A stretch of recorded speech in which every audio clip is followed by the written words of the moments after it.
Hello and welcome to Infamous, the audio podcast. This is Brandon or Mutilus on Discord. And this is Parker, go by One Who Parks on Discord. This is Jeremy. I go by Jeremy on Discord. And this is Aaron. I go by Treffenwood on Discord.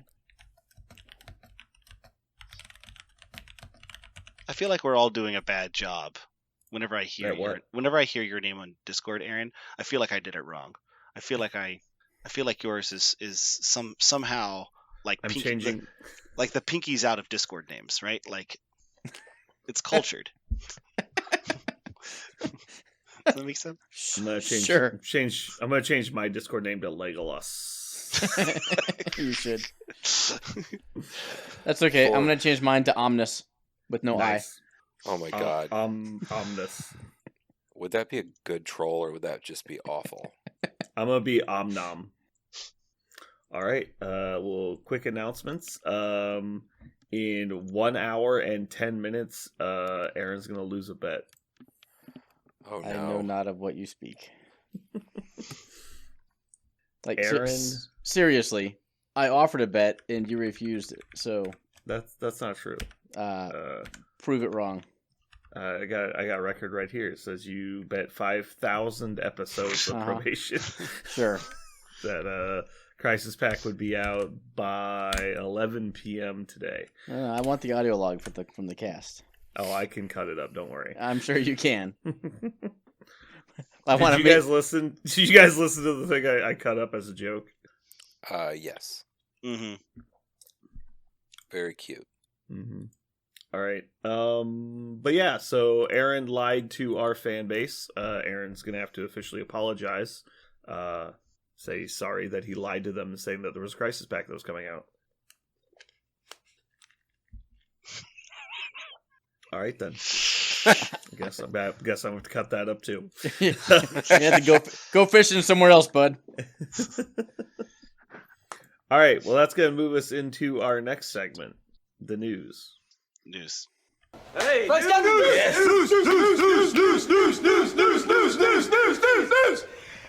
You don't have to say it anymore. It says it, the thing says it now. I know. I totally forgot in that moment. I was brought back to a different time. A better time. A gentler time. Professionalism. Yep. That's the word I chant in my mind. Yep. So we know what the rhino model looks like now, not just the back of his left foot. What do rhinos have? Do they have feet? They don't have hooves. Yeah, they're not. Rhinos that are wearing costumes? No, rhinos in real life. I think they have feet. Yeah, they don't have hooves. They just have big toenails. Yeah. So anyway, the back of his foot. We have more than that. We have his whole model. I think he looks flippin' awesome. I think they did an amazing job on him.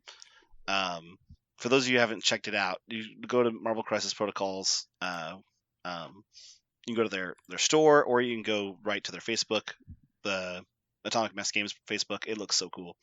So what we know is that he's going to be strong and tough, difficult to damage. It actually says inured to pain than your average. I was going to say, it's like if you don't say he has inured to pain. Yeah, it will most likely be a power for no damage. The inured to pain is a power in the game. Yeah, and you spend a power for take one less damage. Yeah. That's what did I say? He's gonna have that. No, I mean you were implying that he's gonna have some kind of ability that's gonna. I was like, he's gonna have. It literally says inured to pain on this thing. Yeah, that's what I'm saying. Yeah. It says that Spider Foes and Criminal Syndicate is what he'll be part of, so he'll be the first big bruiser for Criminal Syndicate. We assume he'll be 4 points plus. He's on a large base, pretty huge guy. What if he's a 3-pointer that's on a large base? Moving forward, oh, man. We don't even entertain that. Can we all just agree not to talk to him when he says things like that? There's going to be 3 team tactics cards, all about him. So they're not going to be like yet another reprint of Heave Ho or something dumb. So. Oh. Cool. That is really all the news. That's all we know. Pretty I was sleepy. kind of hoping we'd get a transmission today about him. Yeah. We haven't gotten a transmission in a while. Since Sabretooth. Yeah. Which, by the way, I'm calling him now Sabretooth. I started this when I was playing a game with somebody. I was like, and now I like to be Sabretooth. And for some reason, I just decided that's what I want him to be now. He feels silly, and so I'm going to call him a silly name. Feels like a silly Billy. Sabretooth. The new one. The old one is Sabretooth. He is sincere and real. What are you guys all excited to play Criminals now or Spider Foes with Rhino? Yes. No. No? I'm excited to play Rhino. I don't know that it makes me excited to play those affiliations. Okay. I'm leaning towards going back to the sweet embrace of Criminals. Mhm. We'll see, Mhm. though. He enjoys the feeling of pouring molasses on a table and watching it slowly spread over everything. You're not always slow. Some of that molasses is quick. That Ant-Man molasses is fucking Yeah, fast. but regardless, it's really hard to get it off. That's true. It is sticky. That's what she said. Hmm News is fast. That was all news, I think. Yeah. Alrighty. So moving into our next topic, we have currently playing. So I built my Hydra list last week, and thanks to stupid tradition, I was not able to play games on Thursday. And then Parker bailed on me playing games with me. I was Lame. really excited. Yeah, what a lame-o. So I've yet to play a game, although I mentioned this in the Facebook post. I was playing around building points for the different options and everything, and I ended up having to swap Nebula for Bob because I could not get the points to work out at a couple different levels. Yeah, I was going to. I listened to the cast, and that's one of the things when you said, "I think I gotta drop Bob." I was like, "You will not be able to drop Bob. It doesn't." All right, work well, well. just because you said that, I'm switching it back. No, you won't be able to drop. I would switch it back. Nebula's back. Go ahead. Nebula's 100%. back. Oh, I have 100%. Nebula in my Done. list. Triple stamped. I think Nebula is amazing in that faction. She's in my list, but I don't know if you can play without Bob. And it's sad because he's definitely. You were correct. He is the part that's not really jiving with what he does for sure. Yeah, because he isn't synergized at all. Yeah. He's just a body. Yep. And I don't know. Maybe I can just convince myself it's okay not to play Red Skull. Mhm. But like the best part of playing Bob is when you have Bob and the grunts at the same time, and they look really funny next to each other. Yeah. You just got more little dudes. It's funny. The grunts are by far the best version of Bob. They're the best Hydra agent by far. Could I buy like a second Red Skull? Do you think, and just like change the guns out and use them as a Nick Fury in the Howling Commandos, and just have like yet another stand of grunts that look like Hydra dudes, Oh, and just God. have like an army of dudes in green jumpsuits? And then you could also play Mystique and Sin Yeah. and like Play make them the Mystique same. and Sin, and it's just like have them look the same. And I'll have my Mystique painted like Sin. They're just like, who the fuck is who? I can't understand this shit. I did play against somebody who had everybody painted with purple jumpsuits, like purple outfits. It was Oh, what really an asshole. obnoxious. Yeah. Fucking loser. Jesus Christ. Well, you're I not Oh, play wait. against playing Are you one like talking that. about me? No. Hey, wait! My guys are painted in purple jumpsuits. So you need to make sure you don't play any games with that list, because the more you don't play, the stronger you get. We have seen that. Wait, are you talking to me? Yes. Mhm. Yeah, that's your thing. Yeah, I do find I do well when I don't play games for a really long time. Yeah. And the funny thing is how much you swear you just can't bring yourself to do it. No, the exact thing happened that always fucking happens. I would love to say I'm just that good when I haven't practiced. I didn't play that well in the early rounds. I got lucky pairings, and I got carried. It wasn't that I played weak opponents. I just played good matchups, and then I got all the bad matchups late, and there's nothing I could do about it. You Poor didn't baby. fucking draw Voldemort round 2? Is that what you're No. trying to I say? don't know. Who's Voldemort? Uh-huh. That's the snake guy, right? He comes out of the snake and climbs up the tree. Yes. What? That's a joke for later. Everyone will go, oh. That's a joke. That's a joke from the future. It'll pay anyway. off, I promise. Mm-hmm.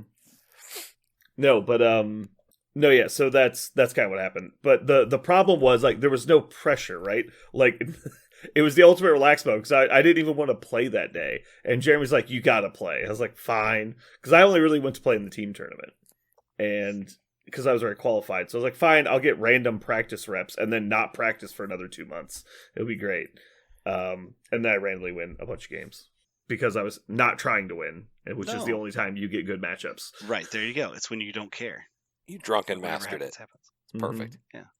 It's like, when you're like shit talking somebody and you're playing like darts and you like turn around and throw a dart backwards and you hit the bullseye and you're like, yeah. But like if there was $10 on it, you could never do it. Like it's just dumb shit like that. Like that was basically what happened.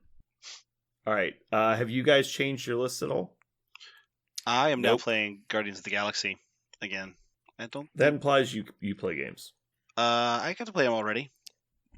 I'm putting the Power Stone on Star-Lord and taking Ronan anyway. I like Ronan a lot. I need to start playing with him more and see what he does. I really like that you always get to do something with him. Like, he always will judge and he always will attack. Your opponent can't just remove him for fun. There's so many things in this game right now that can just remove your 4-point model before it does anything, and it feels terrible. But Ronan will always do a thing. Always. Hold on. So, one of the most fun games I've played in recent memory was against Ronan with Mystique. That is some fun shit. Because guess who doesn't get to do anything? He's- Ronan. Parker looks like you It really is- just stepped on this puppy. No, It I'm is trying to figure out- hilarious. Okay, I'm a little confused. Who doesn't get to do anything, Ronan, because you're playing with... Oh, because Shapeshifter. Right, well, she is activated. Yeah, Ronan doesn't get Because to do Ronan's this. got 3 fucking physical defense, and she just straight up owns him. Oh, yeah. Yeah, I mean, I'm So- not saying that he's... Yeah, I'm yeah. not There are saying he's the counters to best everything. model. Right. But Yeah, I wouldn't say... Did you know Ronan is the best model? No, he's definitely not the best. He's just... I think right now, I am excited to play him in... or rather, have him in my list. As opposed to before, I was like, when could I use Ronan? Now I'm like, actually, no, I could absolutely use Ronan. Ronan absolutely is better than another 4 points I could spend in this game for these reasons. Well, what about Sleeper Agent? What about it? You use Sleeper Agent on somebody, and then you daze Ronan. ooh. Oh, yeah. Cool. Parker's like, I don't give a shit. I mean, like, how hard can I not give a shit? I don't. There are lots of. I'm not saying that Ronan isn't counterable. I'm saying that I thought you had to take Power Stone Ronan. I thought that was something you had to do. As it turns out, you don't. He was just dying with 8 power, and that was dumb. And you. And your opponent feels like they have to get him because he does cause too much havoc. In Guardians, I played him, and since Ghost Rider's an awesome put in Guardians anyway, like Ghost Rider and Ronan together just feel like a ball busting combo because they feel really fun. It's Good. challenging for your opponent to deal with. It's a good 17-point core. It's heavy. It's very heavy. I Mm. think that the meta is definitely going to shift just to fuck your Ronan. Like, only you. Yeah, Or like, I know exactly what to do. I mean, I'm already playing Sleeper Agent. I've just added Mystique in instead of Bob just to fix that problem. So I'm going to have 2 people that can kill Ronan without responses. yeah. Ghost Rider. Fucks Ghost Rider and I'm Ronan. also playing Venom, so you can't use your rerolls on defense. Mhm. And I'm playing Malekith, so you can't use your rerolls on offense. It's going to be great. Mhm. Sleeper Agent. Yeah, Malekith. everybody's mad anti-Ronan Everybody's tech. Teching against Guardians just to fuck with Parker. All right. So Jeremy, are you still playing the Spidey boys, the bad boys of spiders? Yeah, same old, same old. I haven't changed anything. Played a few more games. Had fun. Still having fun. That's pretty much it. Aaron, are you still, according to the notes here, trying to keep your flame of hope alive? Ooh, Is I don't know that, what that refers. Is that my I don't marriage or know. MCP? It's MCP. I'm kind of That's concerned. MCP. How you're just like, Oh, I love okay. every single time. I was like, so Aaron, what made you think of this list? He goes, well, I'm just trying not to hate this. It's just kind of, you look at the middle distance, and you wonder if you could ever love again. Is the look you have at the moment when I talk to you about what you're playing? I haven't played in a week and a half or so. Last game was against Jeremy, and I think I was rocking either Asgard or Guardians. Yeah, Asgardians. Just You Asgarded put- me. put models on the table. Cool. Alrighty. So moving into our main topic, we are going to finally wrap up our leadership sorting. For people that missed a few episodes or just want a refresher, we're basically sorting the different leaderships into categories of what they excel at and the type of list they promote. So the types we have are meta benders, which are kind of like, it's hard to put into words, but basically their leadership's powerful enough to affect not only like dramatically how you build your list, but they affect the entire meta as a whole. We also have quality of life, efficiency, Blitz, Control, and Gimmick. All right, and the leaders we have not yet rated, we've got The Amazing Spider-Man, Miles Morales, Crimson Dynamo, Cable, Red Skull 2, The Bar with No Doors, and Do You Really Want to Remember? All right, so starting first, we're going to start with The Amazing Spider-Man. Leadership is called Friendly Neighborhood Spider Team. Once per turn during an allied character's activation, it may spend 1 power and choose an enemy within 2. The enemy character gains the slow special condition. If the character already had the slow special condition, place it within 1 of its current position and then remove the slow condition. Alrighty. So what do you guys think? What are the good points of this? What are your favorite parts? Favorite parts? I mean, it's Probably- super strong to just be able to apply a status, right? Like, just Yeah. being able to point at something and say, you are now slow, and then move long away. That's pretty Mhm. crazy, really. Mhm. Not That's bad. super strong. You know, generally the Spider faction is about control. So the fact they have so many, you know, like you said, so many long movers. Spider-Man himself is a long mover. If it, as soon as somebody's standing there with an extract, they go, "You're slow," and then move 2 away, just like move long away twice. Like now you got to remove the slow, which functionally you staggered them, right? Because they got Yeah. to remove the slow to have any hope of doing something at that point. So it is really cool.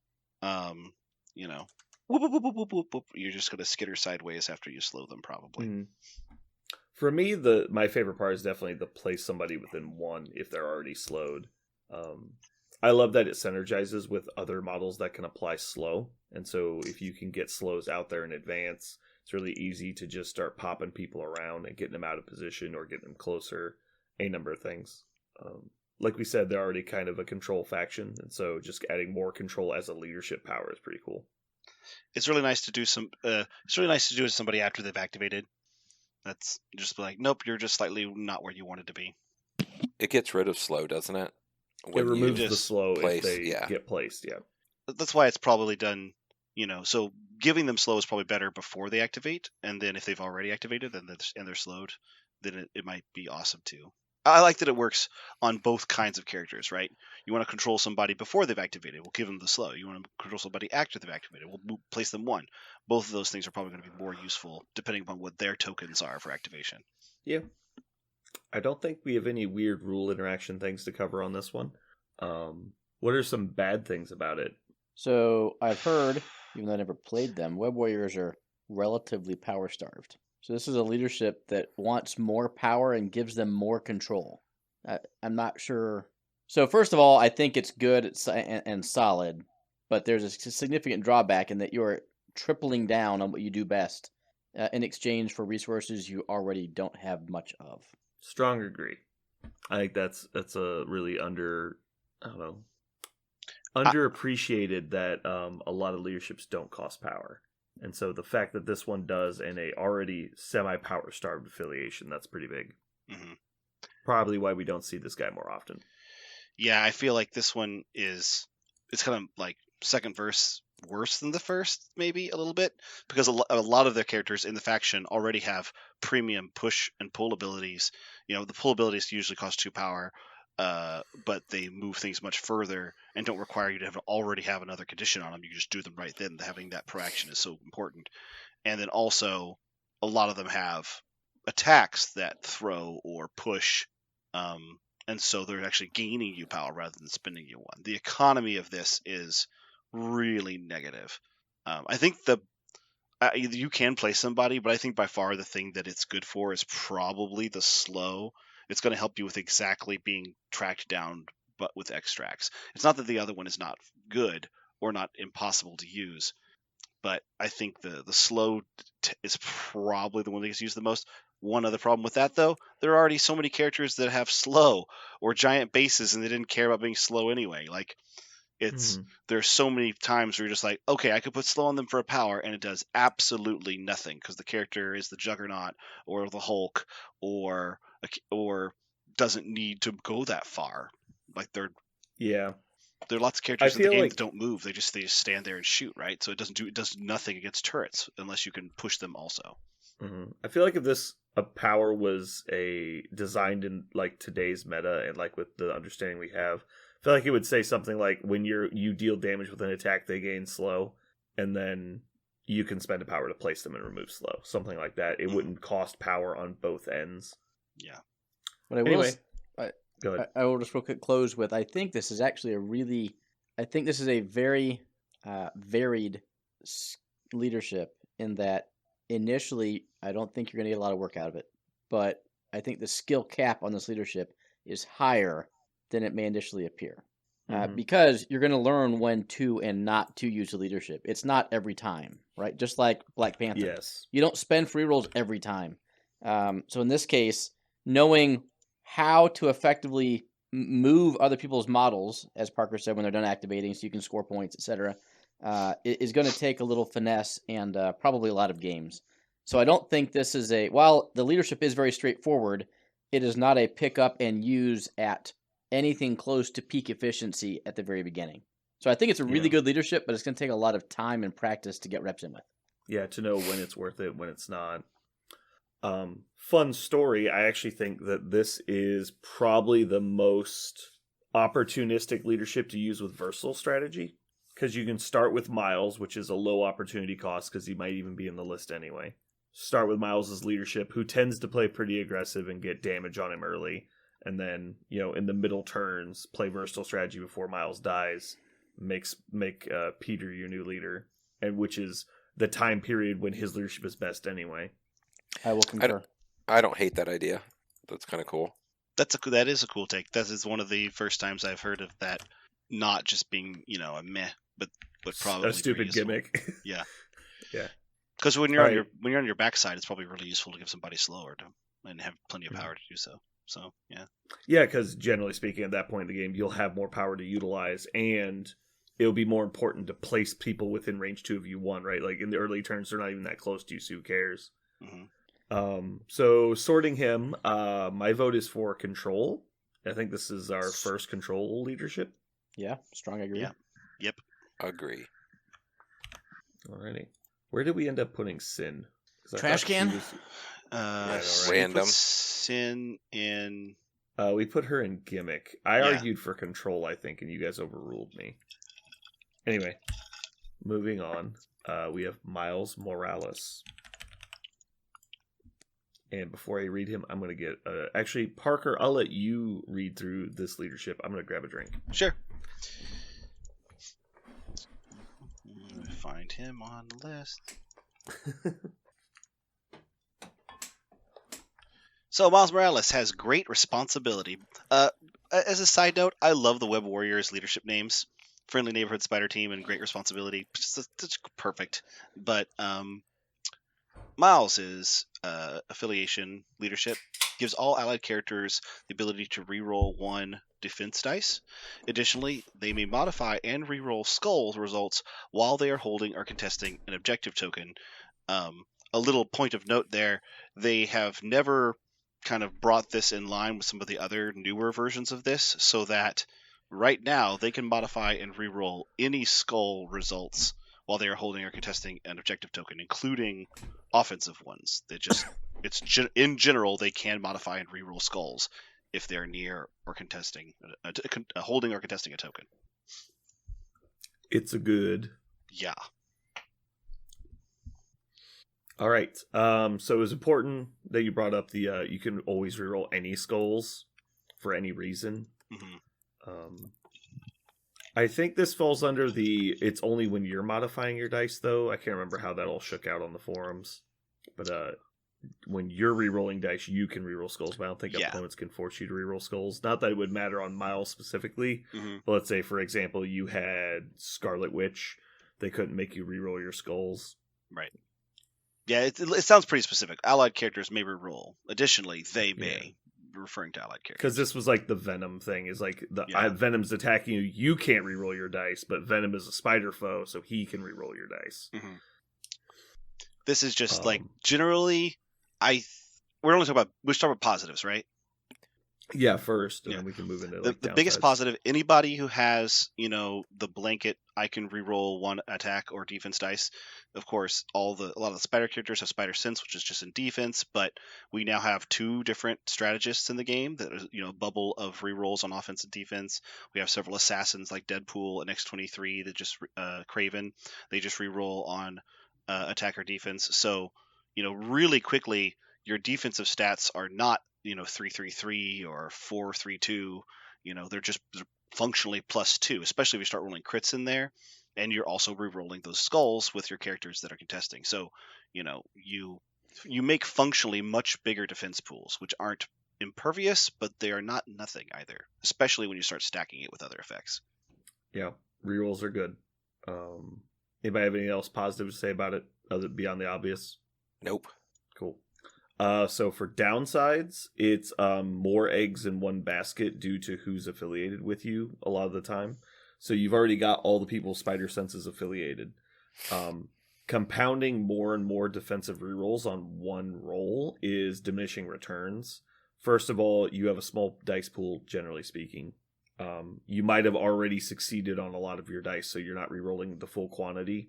But also, if people have offensive mods against your defense dice, for example, Spider Foe's Leadership or Recal or Pierce, anything like that, it's cutting through all of your rerolls because you do all of your defensive mods before they mod your dice. And so you're stacking a bunch of rerolls on dice, and then those rerolls are being negated by other effects sometimes. So just be careful about stuff like that. Don't put all of your eggs in the reroll basket. I will say that this feels really, really good, right? And then you just watch your spider guys die anyway. It's not. It's good, but it doesn't work on dodges, and so unless you Right. have spider senses, a lot of the people with these frames, the 5 hit points, 3 defense, are gonna basically fall down to throws, and they're gonna fall down to just rapid firing, like just constant attacking. That you're gonna blank out. It doesn't matter if you have one reroll. And so it's not a big defense jump. It's just nice, Mhm. right? I would say the ability to reroll skulls is almost better than the reroll a defense die. I will actually say we mentioned that a character that already has rerolls, but I think perhaps when I felt it's the best is when you have a character that gets blanks, so a martial artist or some kind. That feels really good. For sure. Because then you're rerolling your skull into a lot more different dice possibilities to get the block. So I mean, just as an aside, like think about Ancient One. So Ancient One has martial artist for the blanks. She has rerolls on defense, and she has the ability to push people closer to herself, which is board control. Mhm. So if you attack her, you get moved. If you attack her close, which she's going to move you towards her, she's going to have the succeeding on blanks, and she's going to have the rerolls, and she gets to mod her skulls, so she's never locked out of rerolling. That's a really annoying defense kit to put into this affiliation. She was in my Spider-Man roster for a long time. For sure. Just like this sounds like super fun. Mm-hmm. In fact, I think if I ever played Spider Foes again, I think I would. Play Web Warriors again. I think I would go to, instead of always just playing Venom at the 4-point slot, doing some other cool things. There's some cool 4-pointers out there, like her. You're just like, man, that seems obnoxious as hell. Yeah. Any other thoughts, points, criticisms, concerns, questions? Just really good. It's a really good leadership for a 3-point model. Alrighty. So putting it into a category, I think I'm going to vote for quality of life. I was originally thinking efficiency, but I think it, I don't know, I'm leaning quality of life. Mostly for the ability to reroll skulls. Would you agree at one point it probably would have been a metabender, but no longer? It's just not the same For a few caliber. months, probably. Yeah. But I think that was just because at the time, Miles was so far ahead of the curve of what a 3-point model could be. Right. That he was a metabender and not so much his leadership. Okay. Kind of like Sam. Like, Sam is a nuts 3-point model when you look at him in a vacuum. And then he has a crazy leadership on top of it. Mm-hmm. Aaron, do you have thoughts? Nope. Nothing that you guys haven't said. I think efficiency is the way to go. Jeremy? I'm with you. I like quality of life. Oh, I'm sorry. I misspoke. I meant quality of life. Yes. because Oh. it's not. It's So not. we're all in agreement then. Yes. You guys should fight about it though, because I you're the agent. apologize. No, Parker, But you're wrong. I think it's more like a quality of life instead of quality of God. life. I mean, if I were to pick, See, I'd say quality of life. I but mean, you're if I knew you stupid, were going to say so- quality of life too, I would have said efficiency. I know. That's why I went. second. Anyway, moving on.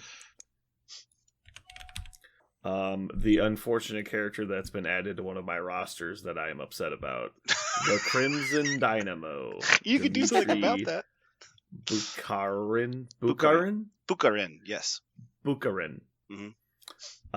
Unbreakable Red Line. I remember when Aaron was so excited to get this leadership on the table.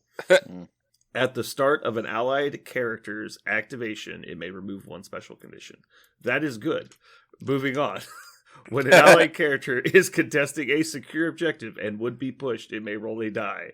On a crit, wild, or block, it is not pushed.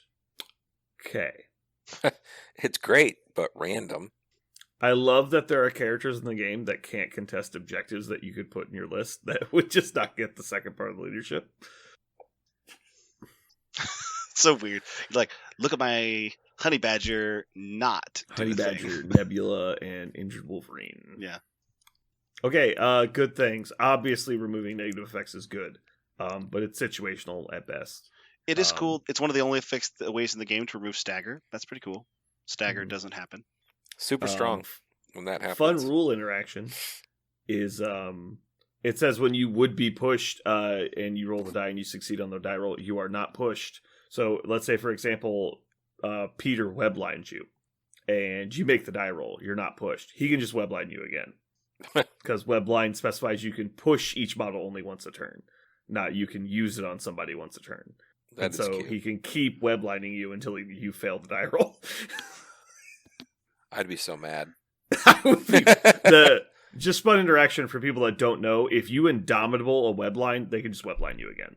Parker, you seem confused and or mad. No, I'm just. I love it. I'm really I love glad. it because I like Peter. Yeah, I'm actually really happy that the Web Warriors just shit all over this because I just love the visual image of Peter shoots the webs at him and yanks, and he's like rips the webs. He's like, Rah! He's like, web again. go Web Pulls go. him anyway. It's like, So no! he succeeds Away, twice Web. and Peter spends 4 power?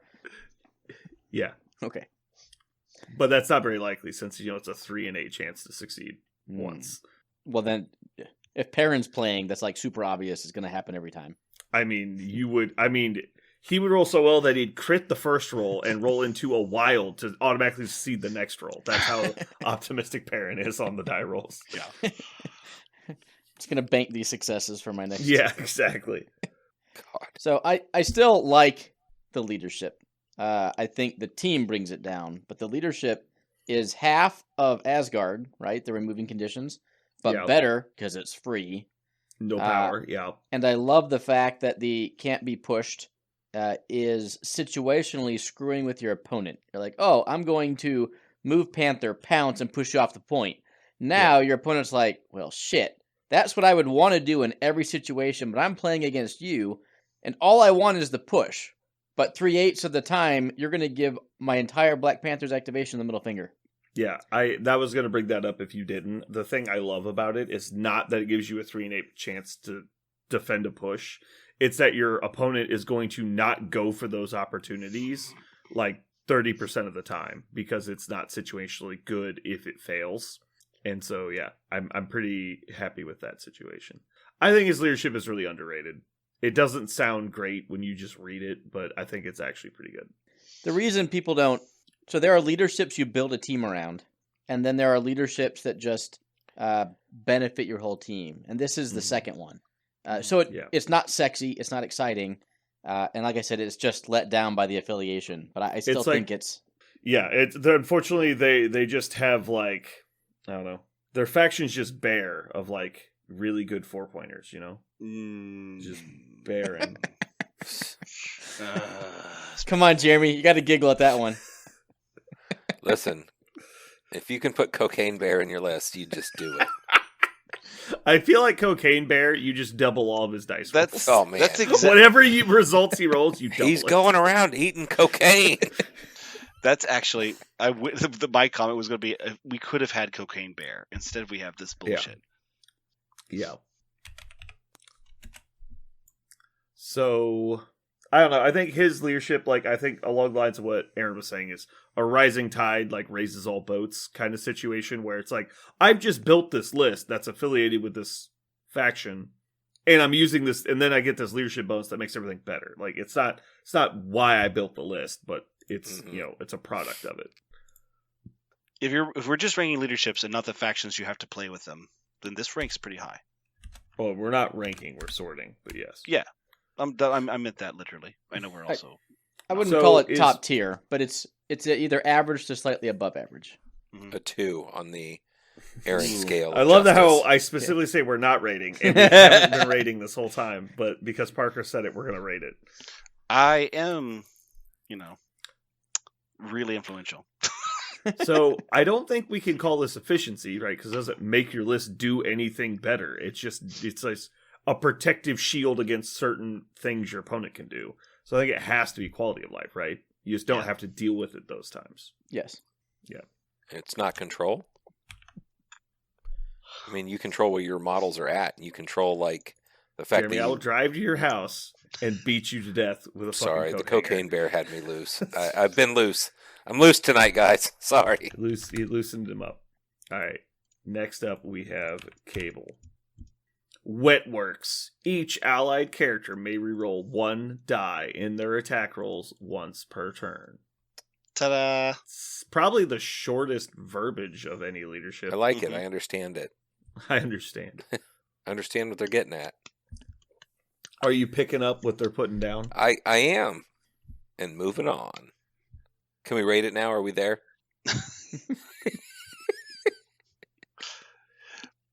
Positives for this one is it as long as you're making an attack, it's happening. So there's not a lot of opportunity costs. Attacks are really common in the game. Usually move and attack is at least what you're doing. Also, rerolling a dice is, just potentially giving you +1 all the time. Any way that you have to count successes on other dice faces is going to be good. So Scarlet Witch counting skulls, or New Red Skull, or Corvus counting blanks. Anybody who can turn their attack dice makes it really consistent +1. Well, you have to keep in mind when you're like counting blanks, the only die you're missing on but can reroll is a block. So I would actually argue that you're losing efficiency on your leadership at that point.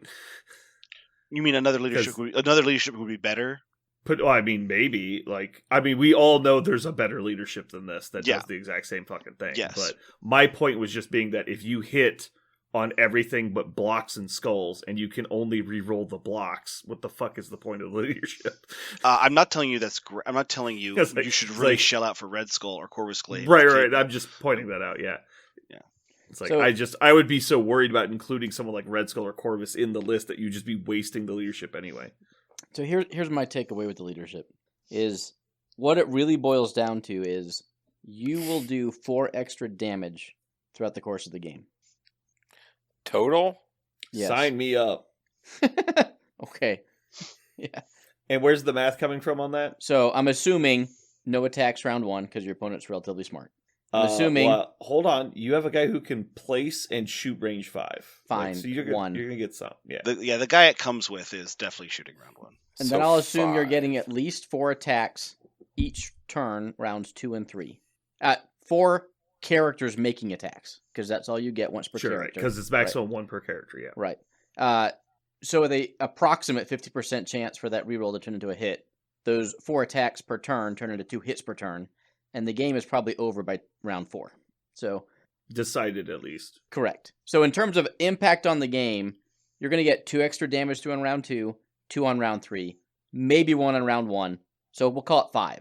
You get to do 5 extra damage to your opponent with this leadership, in a nutshell. But it's unconditional. It's just going to happen. You don't have to set it up like Daredevil. It's very, very easy. So there are 3 leaderships in the game that are effectively carbon copy reiterations of each other. It is this one, Daredevil Shadowland, and Green Goblin. This one is by far the worst of those 3. It is the simplest, but it's the worst of the three. Do you want me to argue? No, I'm just Okay. that was the end of my statement. It wasn't meant to be so dramatic. Concur. Move on. Yeah. To be fair, when this came out, this because the fact that the opportunity cost is so easy to pay for that it was really appealing at the time. But we realized that you can set up the situations the other leaderships need fairly easily, and then do so much more. Yeah, so Shadowlands Daredevil has a stipulation, but Green Goblin doesn't. It's just strictly better than this. Right. Well, and admittedly, they errated it to be better than it was. I was really hoping they would also do this. Yeah.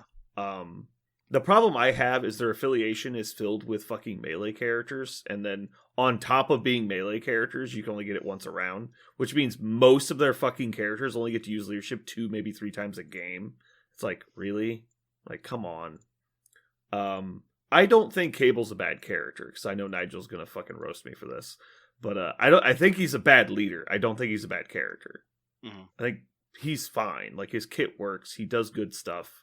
He's even good in X-Force. He's just not a good leader, right? If they had a stronger leader, they'd be played more. Yeah. I mean, this really leadership has Go ahead. Go ahead. It has a very finite line between its ceiling and its floor. Like, it is probably slightly below average, and it's never going to go to complete dog shit and never going to go to above average. Because you're always going to get something out of it, but it's always going to be a little. Yeah. And also, anyone who's played this game for a long time knows that if you're putting your faith in the dice to win you the game, you've made mistakes already. So this leadership gives you nothing to play out of a hole with. Like, if you're playing as just Yahtzee them, then I guess then this is a good leadership for you. But it's just, I would really like to have like something else. Like, considering it's the worst of the 3 just straight up attack bonus ones, I would like it to be also like, I don't know, like Storm. Like, both of Storm's abilities are better than this leadership. Like, Yeah. why couldn't he Pick one? Yeah. Why couldn't he have like I don't know, when attacking or defending once per round, you can reroll a die. Like, they could have put that on there too. Like, give him the defensive reroll too. And that way he'd at least be the guy who has the whole package. Anyway, moving into the categorizing. This has to be efficiency, right? Mm-hmm. I mean, I don't think you can make an argument for Blitz. I agree. All right. Next up, we have Red Skull 2 Electric Boogaloo. Because he shoots the electrics. World Domination. During the power phase, allied characters gain 1 power if they are holding or contesting an objective token. Simple, right to the point, easy. Fun rules interaction here. You get an extra power for having a chimichanga. That is pretty funny. You also could have a chimichanga, find a way to drop it, and then have everyone stand next to it to get a power. Then you could share the chimichanga. Admit it, it's funny. Mm-hmm. Loaves and fishes.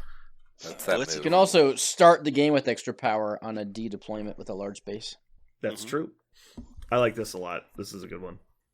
Just to, you already said it, but just to clarify for anyone listening, within range 1 is contesting an objective, even if it's an extract. Correct. We always talk about contesting secures, but there could be an extract on the ground, just like you talked about the chimichanga. And if you're within one of it, you would benefit from the leadership. We talked about this on the Senator Safe House one, right? They Yep. they actually technically don't go away when you find the Senator. The safe houses are still there. Correct. So you can contest a safe house that's worth 0 points and get extra power. Yep.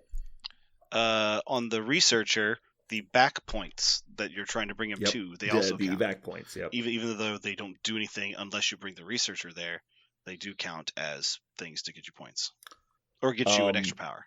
Weird, good and bad part of the Terrigen Clouds and Mayor Fist, they move in the cleanup phase, and so you don't get the extra power unless they land on top of you. Mm-hmm. But if they do, like if like you contest it and you get to move it, you can put it on top of your guy and gain a power. Or if your opponent lands it on top of you, you get one. Net 0, take poison and power. Right. But you take a damage too, but yeah. But yeah, I think we've talked about there's more pluses than negatives in the random missions that are out there. So, and like we've talked about, there's a couple different ones that put out objective tokens, I think, right? Isn't the dossier the Dozier? Isn't the Dozier technically an objective token? Yeah, yes, it is. It sounds like it Dozier. physically hurt you. That's incorrect. It's the Dozier. The douchier. It's French. Okay, you realize I have a master's in French. You guys are killing me right now. It is an objective token. That's correct. I once had a person argue with me that riposte was pronounced rapaste. And I was having a conversation with a person who was a fencing instructor, and they were just like, no. And he's like, no, I'm pretty sure. It's like, you are incorrect. You don't even. He's need like, to be no, a no, no, fencing you don't know instructor. what you're talking about. He's like, I teach fencing. He's like, yeah. You need to know this. And it's like, oh my God. Like, it was so hard. He's like, I've heard it that way multiple times. Like, yeah, good call. Riposte sounds delicious. Mm-hmm. This is great riposte. Yep. Okay. There's really not much to say about this one, right? No. What happens? So there is actually a weird interaction. What happens if you're holding enough cosmic cubes to kill yourself? What? You don't get the extra power, correct? Because player effects happen after crisis effects in the power phase. If you die, you don't get power. Is that what you're saying? No. I'm saying, okay, so I have a model holding a cosmic cube. He has 1 hit point remaining. Okay. We get to the power phase. Does the cosmic cube daze him before he gains the Red Skull bonus power? I believe it does. I'd have to check the timing chart, but if crisis effects happen before player effects, then yes, 100%. You're right. I'm pretty sure, because the issue was if you're playing Infinity Formula, you couldn't play all according to plan before gaining the Infinity Formula power. Or after gaining the Infinity Formula power. So that Just that's after Oh, normal no. power up. That that's the opposite of backwards. what you just said. That's the opposite. Yeah, of what let you me just said. check. I have to check now. Yeah, tactics cards, you cannot play if you're playing Infinity Formula. You cannot get the power and then use that to play the 10 cost for that card for the. Did I say all according to plan? Yes. Because I was thinking about it, and if you do get if the crisis does the damage first, you could actually, if your opponent if your opponent has someone holding a cube and they get dazed by it, you could place the cube next to multiple members of your team and they all get an extra power for it. And then you could activate first and pick it up, which would be really cute. Where is the timing? Okay, cleanup phase. Score victory points. Resolve Power player phase. effects. Oh, Power phase. Power Damn it. phase. Gain a power, player effects, non-player effects. So yeah. So crisis effects would be after player effects. So you would get your power before the cubes trigger. Yep. Which is actually, I think, the worst of the two options, but Yeah. it's fine. Well, that explains why you do not get to power up. In this case, you couldn't play all according to plan, but you couldn't use Red Skull power to then play a card. Correct. You You could. No, you could, because they're the same. You could. It is yes, a player yes, effect. you Yeah. could. Yeah. But you couldn't gain the Infinity Formula power and then play a card. Got it. All right. So what do you guys think? Is this a quality of life or an efficiency? That's efficiency.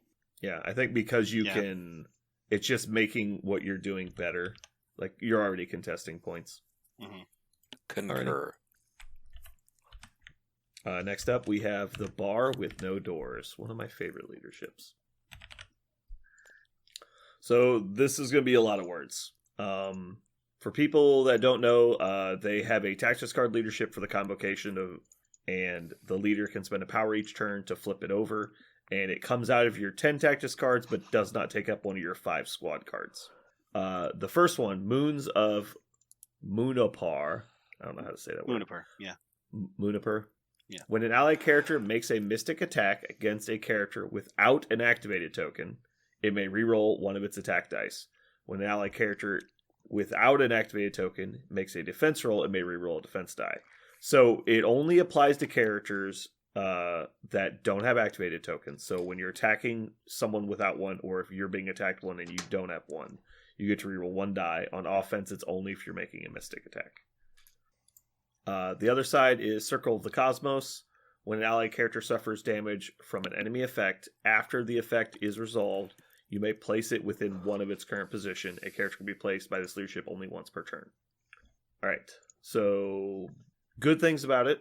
It the place effect resolves anytime you're damaged by an enemy effect, which is basically everything but crisis effects. You get to place, so it's not just on attacks; it's everything. Even like explosive on an attack triggers it. It's pretty much everything. It's great. The base size that you have on your models is going to obviously go into the place. So if you have large base models in a convocation list, they place like forever away, it looks like, on the table. Like, so if you are starting base-to-base contact with Doctor Strange and you hit him, I'm pretty sure he actually places out of range 2 of you if he goes directly away. I think that is true. Yeah. A large base model doesn't get to range 3 away, but it's really far. The rerolls I think are underrated, but they're definitely the worst of the two sides. The other good thing about it is you can choose any convocation character in the affiliation to be your leader.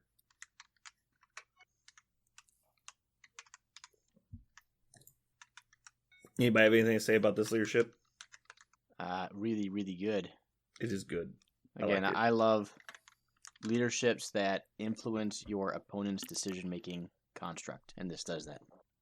The skill floor on this leadership is so high. There's so much stuff going on in Convocation all the time. It's sometimes really easy to forget you even have a leadership. Like there's so many rerolls and like targeting effects that you have that it's really hard to keep all that straight and also remember your leadership at the right time. Yep, and there's almost no way to play around it. Yeah, there is almost no counter because unless you just have a way to not let them reroll defense dice, nothing prevents people from placing. So I think there's a lot of.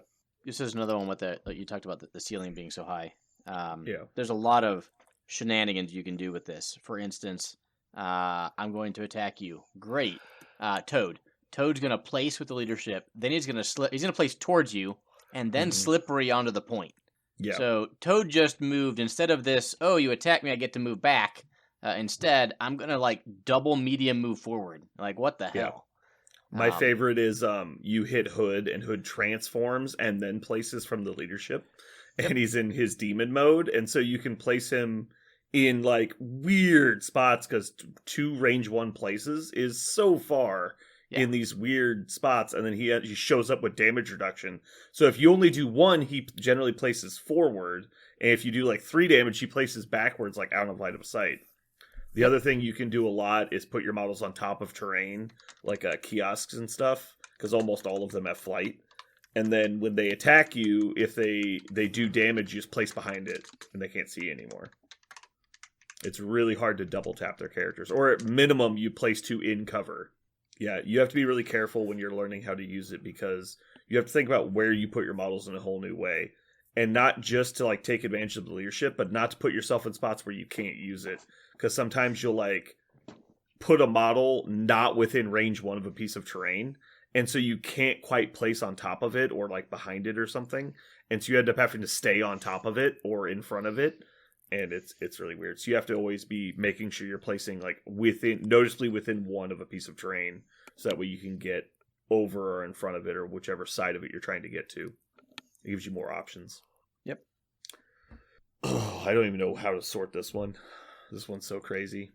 I actually would argue you put it in Metabenders. I think it's one of the best leaderships in the game. I was actually going to say that was my category for it, because the fact that it has it, we rarely even talked about the whole dice rerolling thing. It has offensive and defensive free dice rerolling as well. So like it has got one of the best dice rerolling effects in the game and one of the best reactionary like damage mitigation effects. And you can put it on any character you want in your affiliation, so you're not even tied to one character. How could it not be a metabender? There's some games when you put it on Wong and you just hide him in the back and he just never sees combat. Yeah, just because you don't want to risk losing it. I think it is the definition. Like, their tactics slots are why you play them, but this is like king shit of tactics slots, right? No, there's no chance you would ever not play this. It's I would lose a whole nother card to get this leadership. But you don't even have to. It's already your 6th. I don't know that I agree meta bender, because if I know I'm going up against Convocation, specifically the leadership, I don't know that I change my list at all to deal with it. Like if you told me my opponent was combo, like obviously, Well, is Go that ahead. because you can't, or is that because you just don't think it's worth it? Like, if there was something you could do to shut down the leadership, would you? So in a competitive environment, I would look for ways to mitigate the leadership, but I think it is nowhere near as bending as, say, Malekith and Sam, right? Like I think you need specific answers to Mal Cabal, and you have to have a way to deal with Sam Bengers. But maybe I'm underselling combo a little bit. I think it's super good. I just don't know that it's bending how I approach the game because that leadership, because the leadership exists. How about that? Yeah, I don't know that. I'm trying to think of any kind of example of something you would do. I can tell you that I've had people play like Marked for Death against me, knowing that I was playing Convocation, and they only put it in because of Convocation rerolls. And part of it is like Doctor Strange, because he's always going to be there when you're playing Convocation, but part of it was leadership too. I don't know there's anything you can do against it because it's so versatile. Like if you shut down the rerolls, they use the place. If you try to manipulate their ability to place, then they can use rerolls. Like it's crazy. I have had people try to like scalpel out my leader before, but I don't know that you really can that easily. Okay, so what's your vote then for Aaron? Yeah, I don't know. Sometimes these don't define easy categorization. Yeah, I mean it does too much, right? I mean, I want to say gimmick, but it's not really a gimmick. It's just not. Yeah. Well, the whole I get to place anytime you shoot me. It's if we had to pick one of the ones we've already put down here, I would have to say it's a blitz if we're not going meta bender, because it makes it really hard for your opponent to like pile damage on one person, and it gives you like combat efficiency. Like I don't know how it could be anything other than blitz, because it's all about like tempo. It's like I'm costing you attacks. I don't know. You're the one who plays it. I'll let you choose. I mean, I'm not. I would say meta bender. I think it is. I think it's one. I mean, it's not the best leadership in the game, but like, there's a short list of things that are better than it. Because Convocation isn't an affiliation without this leadership. Okay. I also think there's something about this leadership. We're talking about like high skill cap like leaderships. This is such a huge skill cap leadership because it's one of those that you actually have to. Unlike Sam, which is like, you're playing Avengers. Which leadership are you doing? Sam's. Like, unless I'm trying to do something funny with power, gimmick, and then I'm going to do Steve. But with this one, it's very much you have to play your list, which, like you said, has a million triggers, and then you have to play against your opponent's list. And like knowing which side to play, it requires really good experience with both. Like I'm seeing what you're doing, and in this situation, I need this side, and in this situation, I need this side at this time or this time. You want to talk about a really high ceiling. However, the cool thing about it is a lot of play is going to result in exactly dominance, right? It's not just like you got you found out a few tricks. Like, no, I now know what to do every time I go up against somebody. I'm going to make this hard for you. That's a meta bender, I think. Yeah. Okay, meta bender it is. Moving on, we have Thanos. What sins category? Gimmick. Okay. When an enemy character is KO'd, this character's controlling player scores 1 victory point. God, if they ever print something that lets you take control of somebody, and you like take control of Thanos and he kills one of their own people, and you score a victory point, that'd be so brutal. All right, well, that's all the leadership does. Okay, so the time it's important is when your opponent brings a grunts. Grunts are really good. They're really prevalent in the meta today. Especially when your opponent is playing like Red Skull and they can't not summon their grunts. Is that correct? They have to, right? I believe it's place. I don't think it says you may. Can you just fail to place? Just whack them all these things all day. Place them into play within one of this character. Man, I think you have to. Unless you can. You could make an argument like, I'm going to place him on top of Red Skull. Oops, I failed. And then like, okay, we move on. Like, that would be the only argument. You can't decide to not to. You would have to have something preventing you from doing it. I would have the TO throw you out of the shop. Is this the first time you why? can actually camp a model? Bitch, I am the Tia. Okay. Yeah, spawn camp Red Skull. That's what I'm saying. You can fucking camp him. Well, that's the thing is, like, he's a short range character that can't not summon his. Like, you just lose. Like, unless you two shots Thanos, you're dead. Like, he's gonna score 6 free victory points. Oh my god. I'm not going anywhere. Summon that thing. Yeah. Smash. Ugh. Yeah, the You're leadership's- playing endless legions to try and stop him from getting victory points. Please Oh stop. man, It that'd be hurts. funny. But the leadership's just bad. Yeah, It makes up for Black Order with Thanos being so dominant for a while. So yeah. it The being problem bad is fine. like it actually wasn't that bad because if they killed like 2 of your characters, because they just killed the weakest characters you had, and then they outrace you to scenario because they were playing keep away with single extracts. It was so annoying. Anyway, Curiously, the backside, which it changes, right, to get to where he can reroll for Yeah. damage. that's true. We should bring up the backside. I've only seen somebody do it once. And it was out of peer pressure, and it was Jeremy. Um, It worked there out is- perfectly. During the modified dice step of an attack, an allied character may suffer up to 3 damage. For each damage suffered, it may reroll 1 of its attack dice. Explanation text: if an attacking character becomes dazed or KO'd during attack, it ends. Just FYI. if you wanted to, this is not something you would probably ever game for, but healing characters could reroll for free. Like there's healing factor in the game, maybe. Yeah. Like there are X-23 could just reroll 2 on all of her attacks, which Yeah. would be cool. You could also get characters that heal when they do damage. You get 1 back or something. So if you're trying to do damage, there's 1 in the faction. So there's It's that. not worthless, but considering you're buying an 8-point leader for this ability and he has to get dazed before you can use it, it's less than ideal. Yeah, you're not. I'm gonna you're not double planning- move Thanos so I can get my full kit of X-23 going. In the biz, we call this a subpar maneuver. I do think it's interesting that if you do, later in the game, which is presumably, hopefully, where Thanos is on his backside, right?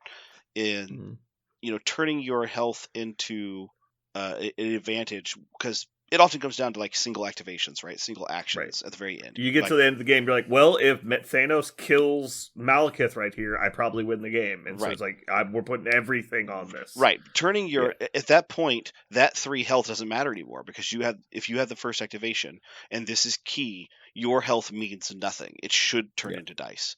So it's not like I agree. Yeah. It's not not nothing. it's not like idiotic to use it. You just have Right. to understand the situation. Yeah. Right. It's still not good. Like, this is actively bad. Mm-hmm. And I think it's that way to try and balance a really strong character and a strong affiliation. And it still didn't for like this dominated the game for over a year. If only it was the opposite. Like, what if they switched his leadership to where you could take damage on the front side, and then once he's injured, you got an extra point for killing people? That could be really interesting. Because you could, like, intentionally get yourself killed while killing them to then flip over and then get the cleanup points. Maybe, I don't know. It's just messy. Thanos is just fucking messy. Yeah, that's true. All right. So he's a gimmick, right? I mean, technically, it's quality of life because you're gonna end up getting 1 to 2 victory points out of it. But you could put Are him in you? gimmick, and I wouldn't. Well, I you don't know might. that you are. I think in most games at this point that Thanos is involved in, either you get an irrelevant amount of points because you're going to win, or he dies. Like, those are the 2 games you play with Thanos. Okay, I'm fine with gimmick. yeah, I think it's a gimmick. Don't really care. I think if you were going to say it's quality of life, I would say Blitz, because you're just trying to get there before they can stop you. Anyway, moving on to the last one. Do you really want to remember? Which is the unreleased Weapon X one, which we could probably skip, but we're not going to. Sorry, it's called Are You Sure You Want to Remember? Wall of text, basically Laura Kenny or James Logan Hewitt, aka Wolverine in X-23. Can play this card. It's a tactics leadership. You do have to include it in your 5, I believe. Yep. Yeah, because it's after deployment. You may play this card. The character who played this card gains 3 memory tokens and the following leadership ability. When an allied Weapon X character is targeted by an attack, this character may remove 1 memory token, and the defending character adds 2 dice to its defense roll. Then, after the attack is resolved, if no damage was suffered, as a result of the attack, the allied character may advance short towards the attacking character. Additionally, when a allied character is dazed or KO'd, you gain a memory token, maximum 3. So basically, you get an amount of defense dice during a game based on how many of your people are dying, which is kind of counterintuitive, but whatever. We did come up with a lot of fun rules questions in our Discord channel over this one. What happens when you are attacked and spend a memory token and then bodyguard the attack? No damage was dealt. Do I get to move?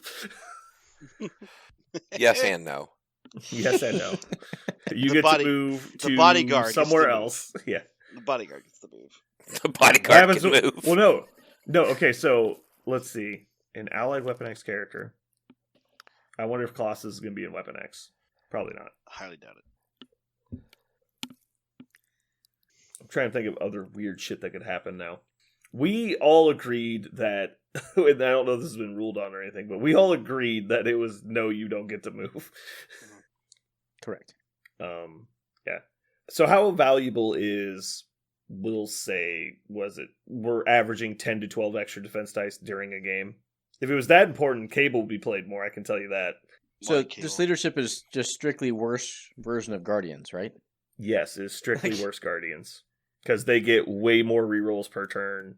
They don't have to be on affiliated characters. And, yeah. You don't lose a tactics card for it. You don't lose a tactics card. It's just strictly better. So The only here's the The, Real the quick, here's Guardians. The one thing go the ahead. Guardians doesn't do is it actually uses your pool, right? So adding 2 extra dice is better than rerolling 2 statistically. That's the one way. Technically true. That is technically true. Go ahead. Aaron. However, the quantity of dice, being able to use them on any roll, like, yeah. Yeah. But yeah, the potency of them on defense is better. Go ahead, Aaron. I did interrupt you. say with the number of good tactic cards available to Weapon X, I'm not even sure this makes your 5. Actually, I take it back. It's worse because Guardians gets to see the dice pool before spending. That's true. The token stays on there. Because you might add the 2 dice and have already got 3 crits or something. Who knows? I'll say the one positive for this is Weapon X characters. A lot of them are healing factors. Probably maybe all of them will be. And healing factor characters are very obnoxious if you can't go over the top with damage on them, right? You need to activation them commonly in order to get them to stick as dead. They can heal so much health over the game if you have to spend a lot of time killing them. So the fact that this does give defense is probably going to be a benefit to the Weapon X faction. The fact that it only targets Weapon X characters, it means it will probably be useful to healing factor Weapon X characters. I don't think it'll be anti-synergy. I think it synergizes with the healing factor side of them. I think it'll remain to be seen if advancing short when they're not taking damage is good or not. I think that might be a real pocket case, but the adding If it 2 was defense just dice- advanced short in general and not specifically towards the character like aggressive and only Right. short, it would be better. But I don't see how it's going to be that relevant. You'll just attack the people I've already activated, which is what you do against healing factor characters anyway. You wait till they activate so they don't get to heal, and you try and bury damage on them.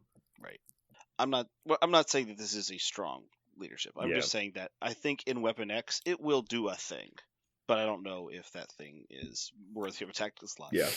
The cute thing is old Sabretooth gets to advance regardless because he has aggressives, right? So if you damage him, he moves. If you don't damage him, he moves. So he's always moving, which is cute. I Boots do were like- made for hopping like a cat. I do like how kind of what you said, Parker. It synergizes, and Yeah. think back to Peter Parker.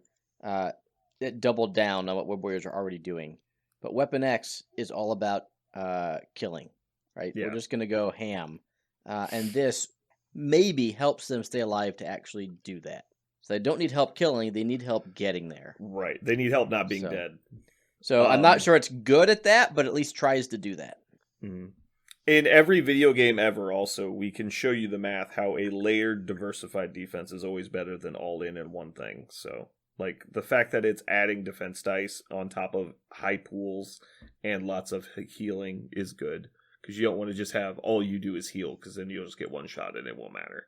You don't want to have just extra defense dice, because then you roll bad and it won't matter. So you want to have everything combined. Also, a lot of the healing factor characters are like most dangerous up at range 2, and the fact that you do get to, we talked about like your opponent having to think about things. Your opponent's going to think twice about doing that range, that 4 dice attack. You're like, oh, do I do a 4 dice attack into Sabretooth? If I hit him, he moves towards me and attacks me. If I miss him, he moves towards me anyway. So now Sabretooth is a bad example, but now all the models are like Sabretooth, where you're wondering, can I attack them without having some serious reprisal where they're coming right at my face? Yeah. As far as what Aaron said about how he doesn't think it makes your 5, I don't see how it doesn't. Like, we talk all the time about like how leaderships are bad, but like every leadership in the game is better than the worst tactics cards. Like, and they might not be better than the worst tactics cards, but better than the best tactics cards, but they are effects that happen every round, every turn. They are very impactful to the game. I'd be hard pressed to find 5 tactics cards that were better than this one. Like, getting 10 to 12 defense dice as a tactics card is good. Like, that's very, very good. It's just sad that it takes up a card. Like, Weapon X into Web Warriors, I probably don't play as leadership. Or Kingpin Criminals. If you're not trying to kill me, that means I only get to use the memory tokens 3 times, period. At which point, it's pretty dog shit. Maybe, yeah. Unless you bring Bob or Grunt, right? I'm pretty sure it's enemy. Additionally, when an allied character is dazed or KO'd by an enemy effect. Yeah. Right. Yeah, but you just bring, like, Bob or a Grunt, and every time they kill Bob or a Grunt, you get a memory token. You can just only spend them on the Weapon X characters. Yeah. But I'm saying, if I'm playing Web Warriors, I'm just never going to daze your models, even your Grunt or your Bob. Well, sure, but I can just, like, take Red Skull, and that guy's contesting a point. Like, you gonna just let him contest points all day? No, I'm going to webline his ass off. Okay, well, he's gonna walk back. Okay, next turn. I think you're gonna spend more resources. You're gonna spend way more resources keeping him off the point than it would be fucking worth. I also don't think you're gonna take Red Skull and Weapon X, but that's a separate point. You don't know me. I said think. I didn't say no. Yeah, that's what you get for thinking. I know. All right, so where are we putting this? Definitely in the trash pile, right? I'm just kidding. This is efficiency, right? It's just adding defense dice. Yeah. It's not really gimmicky. It's not quality of life. It's adding defense dice and potentially movement to a faction that would like both of those things. So I think it's just efficiency. Yeah, I think it's just efficiency. All right. I have a secret to admit to you guys that we will not do, and we'll talk about later. All right, so running through our list, yell at me if you guys think we missed categorized any of these. We have meta benders. We have Sam Wilson, Storm, and the Bar with No Doors. Quality of life, Thor, Malekith, Doctor Strange, Strucker, Black Bolt, Blade, Nick Fury, Cyclops, Black Panther, Miles, and Crimson Dynamo. Efficiency leaders, or leaderships, we have She-Hulk, Steve Rogers, Mystique, Red Skull, Shadowlands Daredevil, Star-Lord, Green Goblin, Cable, Red Skull 2. Do you really want to remember? Blitz leaders, we have First of the Black Order, Magneto, Kingpin, and Black Bolt. Control leaders, we have just Amazing Spider-Man. And gimmick leaders, we have Sin, Dormammu, and Thanos. You guys happy with all those? I am. I think it's weird that quality of life and efficiency have such a wide, incredible range of things. I think they're correctly categorized. No, I think that's intentional. I think that's what they look for when they're designing leaderships. They want to just give you some nice little thing, or just make something slightly better. I think that's exactly what to take away from this, is that most of the time it's just rounding the sharp edges of the game, softening it a little bit.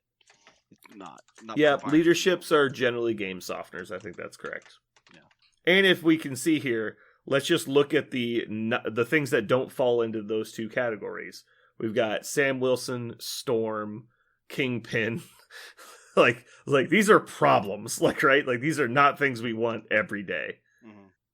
So yeah, and when they get outside that wheel, that box, things get sideways real fast. And so I think they actively avoid it unless they're going to put the time in to make sure they get it right. Alrighty. Well, that conveniently took up a lot of time. Parker, do you have a comic corner for us? Yeah. So if you're a fan of the Amazing Spider-Man, you may or may not have read a run done by lots of different authors, actually. They kind of collaborated. It was a big collaboration between a lot of Marvel authors called The Gauntlet back in 2010. It was a really long series of the Amazing Spider-Man title. And you can get them now in volumes that kind of encapsulate them. But the whole point of The Gauntlet is they wanted to bring back and kind of modernize some of these Spider-Man villains. Because Spider-Man villains, for the most part, have always kind of been punk bitches, more or less. And so they wanted to give them more of the same kind of edge we see with characters in the Batman series, and some of these guys that are the Joker's just some guy, but he's absolutely terrifying guy. So what if we did that to some of these guys that actually have superpowers? And so each volume you can now buy a collection of these Amazing Spider-Man run in 2010. Kind of walks you through each one, like Electro and Sandman, kind of have a revivification, Vulture and Morbius, Juggernaut's in there, curiously. The Lizard, and it finishes up with Kraven, actually. But in the middle, the Gauntlet Volume 2, Spider-Man the Gauntlet Volume 2, is Rhino and Mysterio. And I wanted to point it out because Rhino's featured heavily in there, in honor of the fact that we know he's coming out in the game. So in this, it's actually one of the things I love about it. This is written by Joe Kelly and Dan Slott. So they kind of collaborate on this one. And they decided rather than have the Rhino have this, the revivification is him versus Spider-Man, and a lot of them are about how dangerous they're getting specifically to Peter in some way. The Rhino actually has a totally different plot. Peter Parker really features almost not at all in their story. Instead, it's about the Rhino basically trying to rehabilitate himself. He's got a regular job. He's got a wife. He lives in New York City. He's just, regular Joe trying to get away from his criminal lifestyle that he's been a part of for so many years.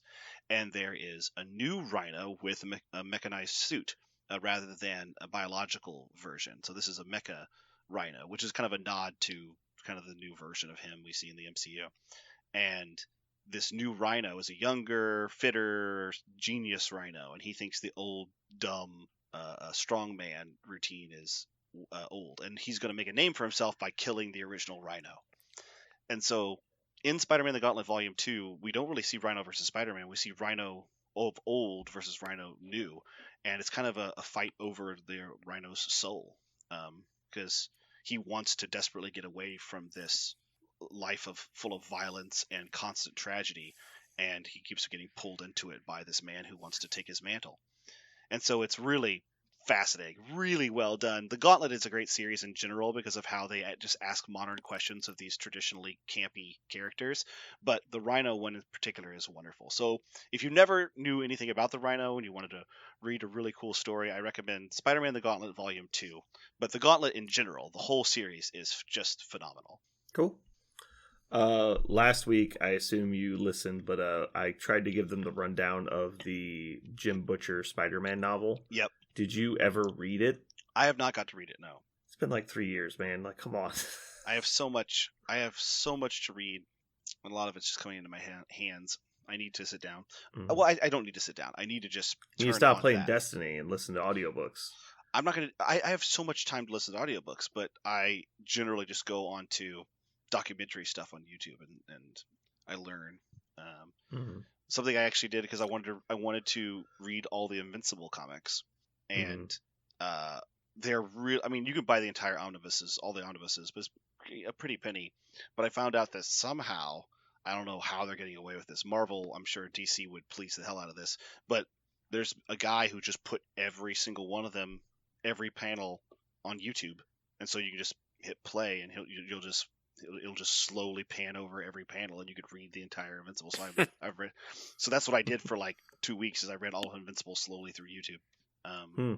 It's an amazing comic series, and now I actually think I'm going to go back and buy it just to give the people who made it its due, and so that I can pick it up whenever I want to and read it in paper because it was really strong. But that's the kind of thing I do on YouTube is I find weird stuff like that or just historical piracy. Yeah, that's cool.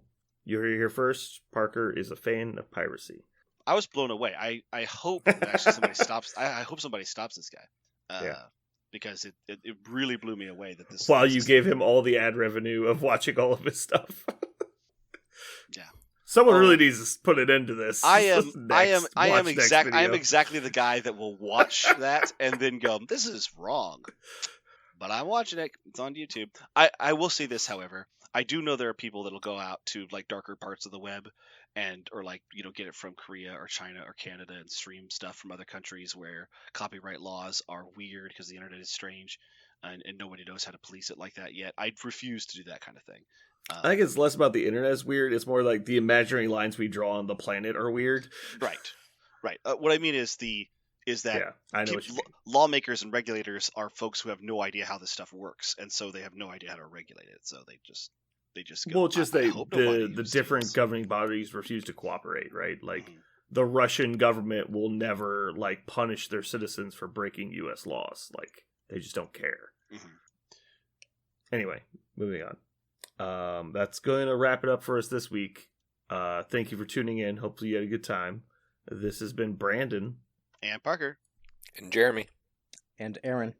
and you've just listened to The Last of the Leaders.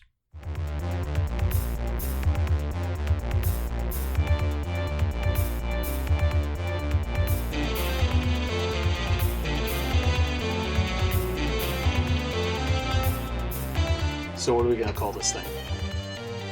I got it. Okay.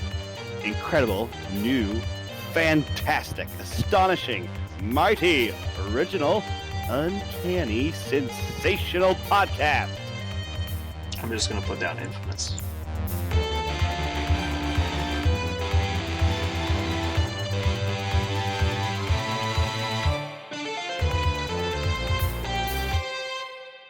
Parker, guess what I did today? What's that? And by guess, I mean I've just trapped you in an endless loop of torture because you'll never get it. But you're making me get it. Mm-hmm. Cool. And we're going to record all of your guesses. Sweet. Did you go to the grocery store? Oh, God damn it. I did, but that wasn't what I was having you guess. Oh. It's a different thing. Well, I win. I win the game. This is a I really hate short you. segment. So the other day I was eating Hawaiian Bros. And by the other day I mean yesterday. I was at work eating Hawaiian Bros. And I said, man, this is really good. And then I ran out of chicken and I had just had a big box of rice because I don't like mayonnaise. So I don't get their macaroni and Mhm. salad stuff. Mhm. And so I just had like 2 big bowls of rice and then a bed of rice underneath the chicken. Because I didn't get veggies or anything. I just got rice. Mm-hmm. I ate all the rice. I was like, I like rice. I should make rice. And so I got up this morning and I Googled rice cookers. There you go. Oh, God. Yep. And I don't know what it was. Like, I've eaten rice a lot in my life. I Mhm. mean, you could probably guess just based on the sheer concept of that I eat Hawaiian Bros. Mhm. But I have never made rice myself. And I was Uh-huh. like, you know what? That'd be like a semi-healthy like thing I could make around the house to go with meals. That way I'm not just eating fast food all the time. Mhm. And so I Google it, I look up all these reviews, and I find what I think is the model I want. It's very, cheap. It's looks like it's easy to find. It's Black & Decker brand rice cooker. I was like, Mhm. okay, we're going to do it. And so I go to Amazon and I'm like, okay, I'm going to order this. It's like $30. And it's like, but it's got a week shipping time. I'm like, why is it a week? It's just out of stock on Amazon. I'm like, well, that's dumb. I guess I'll just go to Walmart and probably pay like $5 more. So I go to walmart.com. There's no stores in Kansas or Missouri that have this model in stock.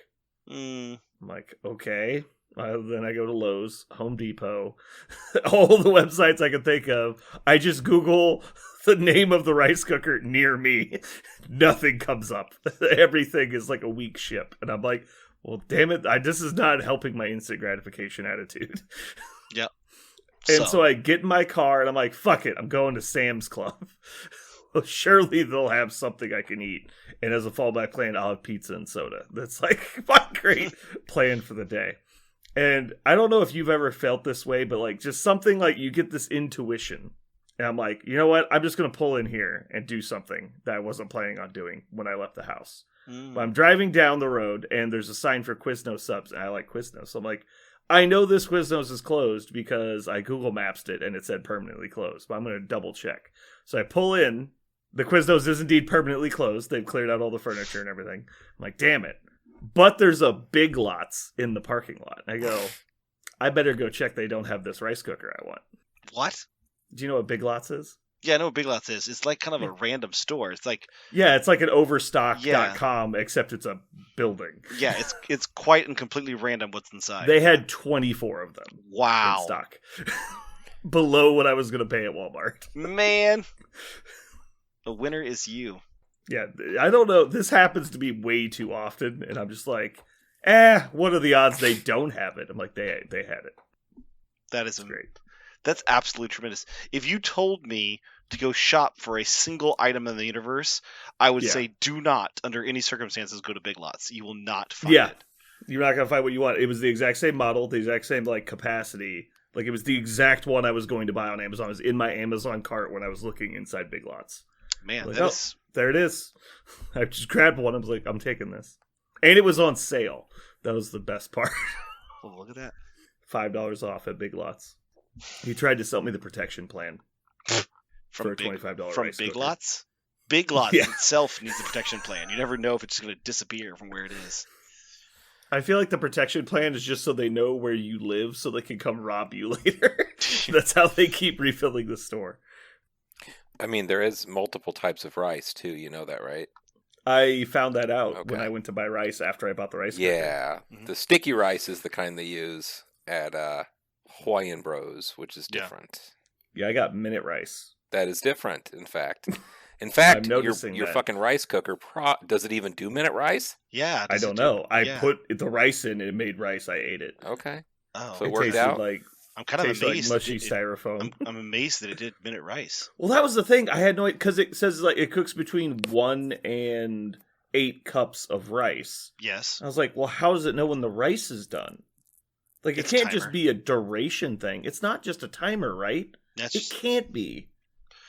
yeah. I've never messed with a rice cooker, to be honest, but I can tell you though, at like a real Chinese food restaurant or whatever, they have them rice cookers that are the size of a barrel, and the Yeah. rice sits Mhm. in there all day. It can't just be Yeah. cooking all day.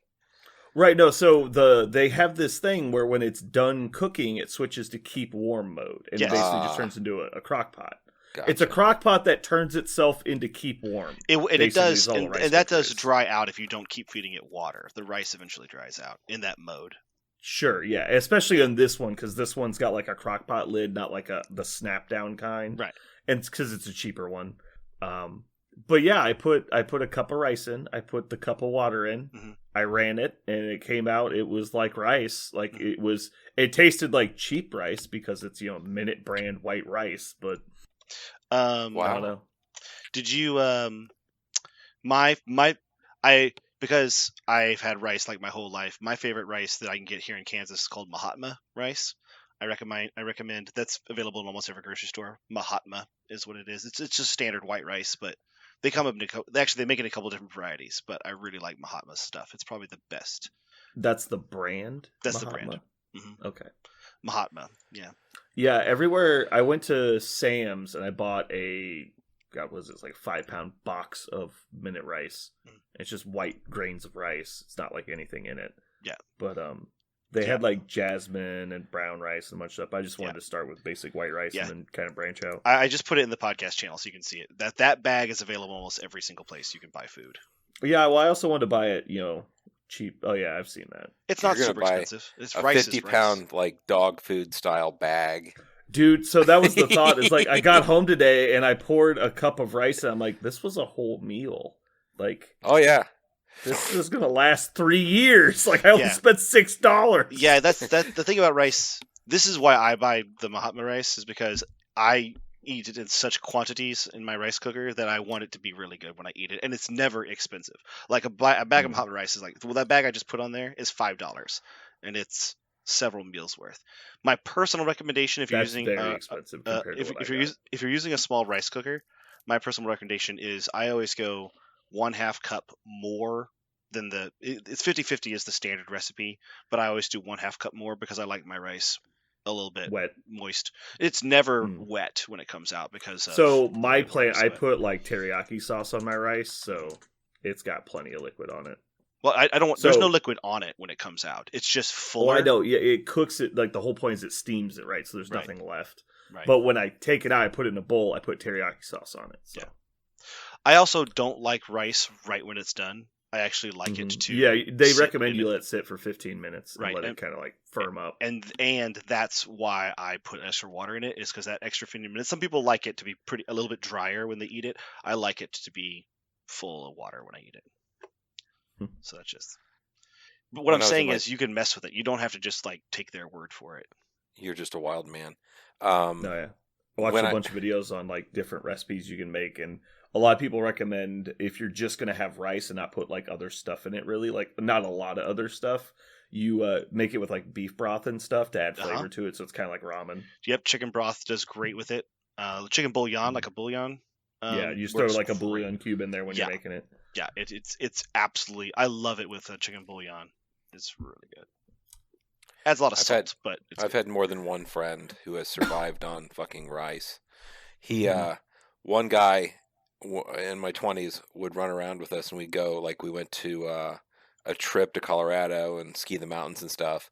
And everybody, you know, if they brought something, they brought sandwiches or something like that, right? This guy, he brought his rice cooker in a giant fucking sack of rice. And then He just ate rice the Yeah, whole dude. time. that was Just all he dry ate. rice. He was just a survivor, man. He was just like, dude, I'll Mhm. spend all my money on whatever I want, but I'm not going to spend money on food. So he just ate rice like all the time. Mhm. And he brought his rice cooker with him. It was crazy. Crazy genius is what it was, but Mhm. no thanks. I find if I Yeah. stop eating rice, like my whole digestive system just fails. I need Yeah. rice. It keeps. I don't me- know. You and your family is alive by the grace of God. I know.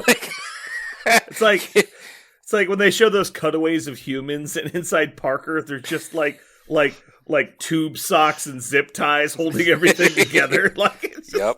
like I don't know how this system functions, but I spools guess of it does. wires just Yeah, we can spun rebuild out. him. We can make him stronger. We just don't want to spend a lot of money. Very delicate environment. The $16 man. That's my favorite. That's my favorite. By far, my favorite Family Guy joke is Peter gets an accident and he said, "We can rebuild him. We can make him stronger. We just don't want to spend a lot of money." And it fast forwards to him running with the $6 million theme song, The and he has trash. a rake for an arm and a magnifying glass for an eye and a trash can for a leg. He This just looks like put trash. it's like a rake in his torso. We just don't want to spend a lot of money. Oh shit. So Aaron, you finished She-Hulk. I did. How many pizza rolls do you give it? What's the scale? However many you want. Okay. 264. Out of 278. Oh, that's Really? pretty good. That's very high. That's an insanely high score. It's like a 9 out of 10. That's like a Maybe Game 9.5. Informer. Wow, that is like Game Informer, yeah. 9.99989. We only give 9. Our scale is from 9.5 to 10. Mhm. Yeah. Because they won't give us the monies if we don't give them the Right. 9.5. Yeah. Hey, we cracked the code. Yeah. So what did you like about it? I want to know. Inquiring minds. The wit. I like the wit. I like the comedic humor. And I loved the fourth wall breakage. I would not want to see that everywhere. But the fact that they did that with this show, I thought was not too over the top. It was hilarious and fun and great. Nice. I actually Yeah.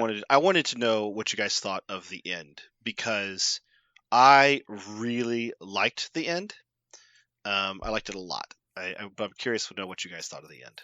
I won't tell you why I liked the end. I'll just ask you guys what you thought about the end. I guess I'll go first. Jeremy, you want to go first? No, go ahead. Okay, I tried to pause for you and you didn't say anything. It's fine. So I like the fourth wall breaking as well. I like that it kind of peaked in the finale. I did think it was right up to the line. Like, any more than that would have been too much, and I think it was even teetering on the line a bit, kind of like Thor Ragnarok. it was almost too jokey, Mhm. but all the jokes were I found funny, so it was okay. But if like any of them had missed, I would have been upset. Mhm. I was glad they didn't do the stupid they steal her powers crap. That would have been so stupid. I hate that. I've seen that happen so many times from Smallville that I want to tear my eyes out. Like, don't do that. Please don't Yeah. do that. How many anti-Flashes can there be, really? There's I don't mind so much with the Flash because like he's literally a god if you don't have super speed, so like it's the only way to fight him. And they all have like their own like backstories. Specifically, it's the I'm stealing your powers Mhm. that I hate so much. Mhm. Like if this happened on a regular basis, like it would just be so stupid.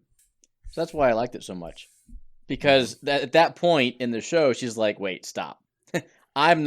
This is not my fucking show. Not no way, not no how. And we were all like, what? And then her talk with Kevin there is all self-deprecating humor. Mhm. Marvel's like, yes, this is our trope. We know exactly what we're doing. We're calling ourselves out. I loved that. So yeah. anyway. I was really expecting it to be Kevin Feige. Like I was gonna laugh so hard when Kevin's just there arguing with her. Yeah. Jeremy? I liked the show. I thought the end and, when it wrapped up, I was okay with it. Honestly, the thing that I found kind of disappointing is it was a show I was watching with my kids. And I mean, my kids are 10. I'm not sure what the little, like, thing said they were supposed to be when they're watching it. Maybe that was my miss. If it was like a fucking MA-14, that's my bad. But I don't think it was. She was pretty slutty in the fucking show. Like, it seemed like she was, like, looking for the D, like, a bit too much. My kids were actually like, did they go to sleep together? Like, they're asking me questions and shit. And I'm like, this is like, wow, dude, I didn't even know I was going to have to get into this today. Like, I don't know. That turned me off. And again, I didn't find it to be the most awesome thing ever. And I'm not a Hulk fan, and this whole, like, World of Hulk shit, and, like, his son popped up, and the CGI looked like shit, and I didn't like it. So that, to me, kind of turned me off. But with all that said, I'd still give the show 7. I mean, 8, I don't know. Okay. It was fine. You just took a big shit on it. I'm surprised you gave it that big of a number. It's Marvel. I'm going to give it +5. Okay, +5 points for me. I'm like, yeah, like, it's fine. Like, whatever DC is, 1 and 2, like, I'll just cram another 5 on top of DC's Marvel. a -5 and Marvel's a +5. Exactly, my That's list the has a scale. minus. Oh no, DC can be amazing. DC gives nothing. You fucking DC take that back. DC Don't gives- you put that evil on me. In my opinion, DC gives it no credit. I don't think it does minus, actually. I think DC just Minus. does. It has to be a really good thing on its own because DC gives you nothing. Marvel has DC gives you compelling. nothing. I want to say real quick before we move past Jeremy's review, I'm amazed you even watched it with how much you hate She-Hulk as a character already. Like your whole phobia thing. I can't believe you turned it on. No, So the fact that you did was impressive. I'm just saying. I think the phobia thing is pretty extreme. It's not really a phobia as much as it's like, I just think it's gross. you wake up crying. It's no, fine. It's a not phobia. really. I just think it's gross. It's not my deal. But It's not my deal. I just It's just not my bag. I'm like, well, yeah. I'm like, I think it's gross, and people were banging her in that show like more than they should, and I would have liked to seen more of Abomination. That was pretty cool, Abomination was pretty fun. and that character was really good. Like, I love Yeah. that guy. Like, so good. Obama Stay. Did you guys see the sign? Mhm. Obama Stay. Oh, my everything God. about his retreat was wonderful. Like I everything love about that it. he shows up at like that anti-She-Hulk rally and like doesn't know what it's for because he's just in it for the money. And he's like, Yep. wait a second, like where am I? Like that was good. I would say the reason I actually gave the show lower ratings than you, Jeremy. I thought it was one of the worst MCU shows by far. It was down there, like ranking around. I was giving like a 4 or 5 because I felt like it really did nothing for me the entire show. Yeah. The Daredevil episode was okay. I liked the Daredevil and She-Hulk like play, especially like when they're beating up people and giving law advice at the same time. I thought that was funny. Like there were things about that episode that were really redeemable. But I think the end of the show really saved it actually, because the whole time I was watching the show, I think I brought this up in an earlier cast. I was going, what is the point? Like, there's no antagonist. There's no central conflict. I want there to be something. Is it Jennifer versus herself? I don't think so. Is it Jennifer versus like the nature of society and media? I don't think so. Like, there were so many things that I never felt like there was a reason to watch the show. There was never a reason for her to do anything, really. I was just like watching somebody live their life, and it wasn't a very interesting life. And then on the very last episode, it revealed itself, which is this, like, the whole She-Hulk show was this big kind of middle finger to everybody who watches the MCU. Like, that's what it was. It wasn't for it, the whole show was meta. It was never supposed to be anything except meta. And so I really liked that the end of the last episode really for me went like, oh, this whole thing was a meta analysis. This whole thing was, you know, Marvel in the MCU's Disney Plus all agreeing, yes, we know what we're doing. We know it's campy. We know it's tropey. We know everything we're doing is designed to make money in the most egregious way possible. Isn't that funny? But this show is not that. This show is just a meta analysis of all of that. Isn't this fun? Can't we have fun together? Which is a lot like what the comic book did, in the 90s. This was a very similar thing for the comic books. So I at that point exactly, I was so, it completely redeemed the show for me. I love a good finale, and I thought the finale finally. I think just you overanalyze things that you watch in general. Oh, I can't not analyze. I look through the seams and everything. I can't not watch it. It's a curse. I just want to be entertained. I feel like, based on what you've told me, and I'm not an expert, it sounds like She-Hulk was actually extremely accurate to the source material. I think by the end of the series, for sure. Originally, I couldn't tell, and that was it was bugging me. I was like, are they trying to do? I was like, are they trying to do the comic book in real life, and like her character? And what I found out at the last episode is no, they were not trying to do Jennifer Walters and She-Hulk, the comic character. They were trying to do the MCU character. Like, this is a character in the MCU. Watch how strange this is if we play with the meta. Let's meta-analyze an MCU character, not a comic book character. And I think that is what they were trying to do the whole time. And that's why I couldn't connect it for the whole series until the very end, when it was really, like, laid it out there. Look what we're doing, people. Look how silly this is. I liked it a lot. My wife couldn't get over the sexualization of it also, though, Jeremy. She really disliked the show in general. She was entertained by it, but she didn't like it because of the weird sexual nature of the character the whole time. She has not seen the last episode. She tried to watch it with me, but she fell asleep real fast. So yeah, I think it's their attempt to humanize and like make them seem more real, because like they're not just TV characters was what they were going for. But I don't know. Yeah, it's.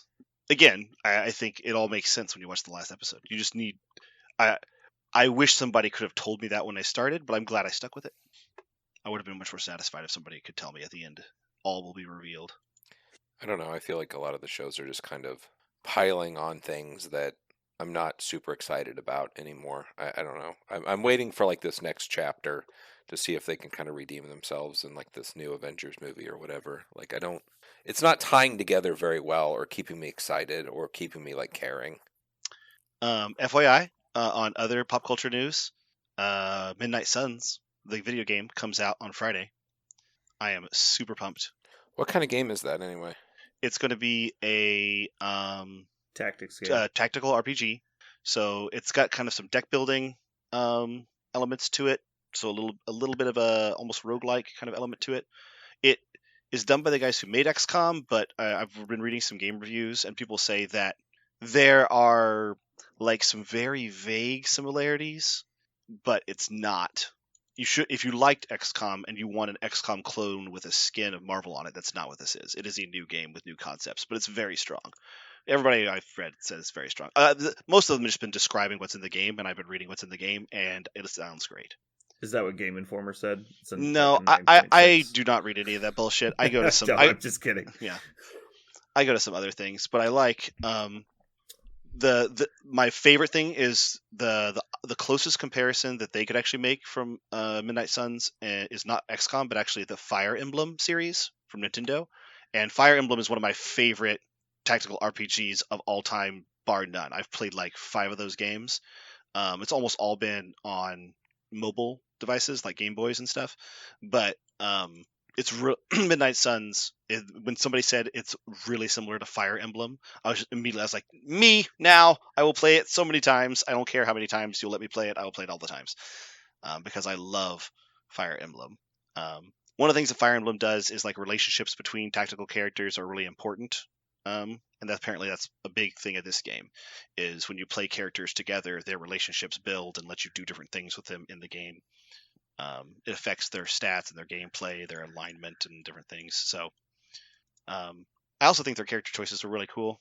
I really liked their character choices. They have like your standard guys like Doctor Strange and Captain America, Captain Marvel, but also Robbie Reyes, Ghost Rider, and Blade. There's a main character that's invented for this game that you get to build, called like the Huntress, right? Yeah, it's called the Hunter or the Huntress, depending upon what you want to do. They're apparently in this fluff, they're the daughter of Lilith, which is a big bad guy in Marvel Universe.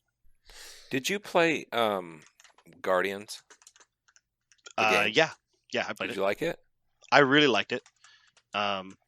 It's a semi-tracked, not perfect tracks, not perfect rails, but mostly railed RPG. You play it through once and you're like, it was fun to play that movie I watched. Like, that's what it was. It feels like you're playing a movie. It's really fun. It's super Guardians. Like, it's just dripping Guardian stuff all over the place. I told you about like the super moves, right? No. One of my favorite things in the game is when you want to do a Masuo mode, right? The super mode, where you push a button because you filled up the gauge and now you can do a super move. Yeah. So you fill up the gauge and do the super move. It immediately, in the whatever combat you're in, the combat just halts, and Star-Lord goes huddle, and everybody huddles. And your character, you're playing Star-Lord the whole time. You watch you're like camera up looking at a huddle of the Guardians members you're playing with, and you watch their facial expressions. And it's a quick scene button thing where you only get a couple seconds to tell everybody in the huddle certain things, and whatever you tell them will excite certain characters, and certain characters will dislike this. And depending upon who you jazzed up in the huddle, as soon as the huddle is over, those characters will like go off and do crazy stuff. And immediately after a huddle, whatever in-game action music quits playing, and they just start playing like 70s and 80s hard rock ballads, and really? So it's just like, so your Masuo mode is you really you jazzed up Rocket and Groot, so Rocket and Groot go do some crazy cool awesome super killy mode to I don't know, like a Stevie Nicks hit or something like that. They just immediately, that's what they do. So it's fun stuff. If you like the comics, if you like the movies, they did a good job of blending some of the themes in both, and making it really funny to play, like really funny and fun to play. But it is just like, play it through once, what a fun ride, and that's it. Like, that's all. Okay. It is, if you have any of the services, like the Microsoft service. I don't know if the Sony has a service that you can pay for. But if you have any of the services, like right now in the Microsoft service, you can just rent it for free automatically if you are buying the service. So I played it. Yeah, I saw it pop for up. free. I was just wondering about it. Yeah, I just downloaded 8 games. I don't have enough memory to download Midnight Suns. I'll have to fix that before Friday. Yeah. Another one that's apparently really good. It's got another IP we all know is everybody's really excited about Darktide, the 40K game that just dropped. Yeah, it's the Vermintide button 40K. Yeah, I did not like Vermintide, so although Darktide comes... it's basically just Left 4 Dead. What were you saying, Aaron? I said Darktide just came free with the new computer I got, so whenever I get my computer, I'll get Darktide. Cool. Apparently, I'm not. I shouldn't care though. I picked up Doom and a couple other games. I picked up the Space Hulk Deathwing game, where it's like it's basically Left 4 Dead but Space Hulk. It was $6, and then Doom was like $3. Doom's been pretty fun. I'd never played Doom before. Oh, really? Yeah, I'd never played Doom. Well, I wasn't into first-person shooters. Yeah. I didn't have a computer, so like I was always on console until I was in my like late 20s, Yeah. and then Doom wasn't out, and then I didn't care about first-person shooters for so long. Yeah, the weapons are pretty cool in those games. Yeah, I plan on giving Midnight Suns a shot though. Oh, just deleted World of Warcraft. Okay. Good room. call. I have room. Yeah, I think I gave it like a 2-week trial when I got deployed, thinking Mhm. I could do that for 9 months of my solitary existence. And you played it for an hour, and like, this is the boringest fucking thing I've ever seen. Oh, I gave it more than an hour, but I did Yeah. not re-up the subscription when it expired after 2 weeks or whatever it was. Yeah. Or maybe I paid for 1 month. I don't know. I did not re-up it. So Brandon, I've been playing. I haven't played it much, but I bought Madden 23. No. So listen, here's the thing. You gotta stop supporting them until they sell the license to somebody else. They I know. can't make a game It's to fine. save their fucking life. No, they can't. But it's Madden franchise. There's nothing new and original, whatever, except for the stuff that's new and original. Which, when I was playing in the Chiefs Stadium and I was playing my kids, and all of a sudden they started doing the chop or whatever, and they actually have the background noise perfect. Like Yeah. they start booing. It's like the one thing they do. Yeah. My it's pretty favorite part is cool. like my favorite sports announcer is Nick Wright. He's from Kansas City, and his tweets will like pop up in the game and shit sometimes. It's Oh, pretty really? funny. Yeah. Yeah, I haven't seen any of that yet, but yeah, it was pretty cool. Like, and they've got the like the fans are behind you, and it starts fucking up the play of your opponent or whatever because they can't hear, and it's just Yeah. interesting. Yeah, I liked how Travis Kelce was talking in their podcast about how when he plays Madden, he designs a receiver in the build a player, and that he plays that character, and then he physically reads the defense on the screen, and then knows where the soft spot is. So he runs the soft spot of the defense, and then forces the quarterback to throw him the ball. He's like, "Oh man, it's great." Oh my god! It's like... All right, last question, and then we'll get started. Okay, Parker, how far are you in Andor? Haven't got started yet. Oh my god. Join the crowd. You also haven't started it? So my family's life has been extremely hectic and will be until this weekend. So Christmas break is going to be our opportunity to get caught up on that and Rings of Power. Oh, you haven't finished that either. Dang. Haven't started. Although- Haven't started either. You will be happy to know that I did get Hulu for that Black Friday deal. Oh yeah. So I got me some Hulu. So my first step in Hulu is to watch all of Always Sunny, and my second step is to watch all of My Hero. And my So we'll see you in 4 months. Oh no, I'll be able. I binge when I start binging. I binge pretty hard. All right. So- all right. It'll happen pretty fast. When you finish Always Sunny, you got to keep in mind there's like 6 episodes called the secret episodes that got taken down. You have to watch those on a private server. This sounds like bullshit. No, it's a real thing. You can look it up. They were the ones that Hulu were like, "This is a little sketch. We're gonna take this down." Are you serious? No, I'm 100% serious. There's like 6 episodes you can't watch on Hulu. Are they the best ones? No, but they're good. my kids started watching Naruto. Is that what it's called? Naruto. Naruto. Naruto. Yeah. Holy shit! I Did thought you they just would make you mispronounce Naruto? Like I give a fuck. I've never even. I don't care. Naruto. Narata. Naruto. Have you seen- Naruto? Have you seen Naruto? Naruto? Naga. Have you Naga, seen not gonna watch it. I don't give a Naruto fuck. Rooter? So now my children are excited and they've been drawing nonstop those characters. I'm like, oh my god. Do you mean the original show? Like the original Naruto? I don't know. The one that's on Netflix, man. They're just watching it. I don't know. I mean, I guess. I don't have Netflix right now. I would have. If it's like the original Adventures, then yeah, I guess. Are the people in the show children? No. They're like young adults. Yeah, they're adults and they're fighting like scary ass monsters and stuff. Yeah. You might be watching Boruto. I don't know. No, dude. It's the show. So there's Naruto, then there's Naruto Shippuden, which is the advanced years, and then there's Boruto, which is then when they're adults, and then they have their own kids. No. They're middle aged and they're I don't know. Okay, it's Naruto Shippuden then. Probably. That's the good stuff, but you skipped like 8 seasons of the original show. I have wish- no idea. It's on Netflix. I don't know. I wish somebody would give me a supercuts of just Boruto, but just the adults.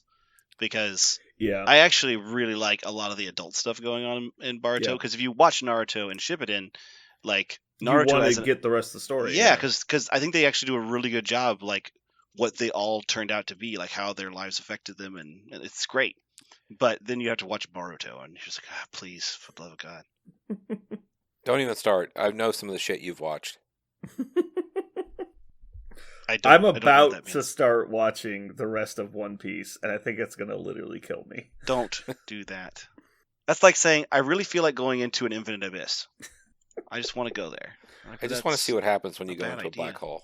I just Yeah. want to. I just want to know. What Jared, have you happens if watched you pass the event have you horizon? watched any of the shows I recommended to you? No. Okay. Is it? No. No, I didn't. I like the first time you were just like, no, why the fuck would I do Why would I that? fucking do that? God damn.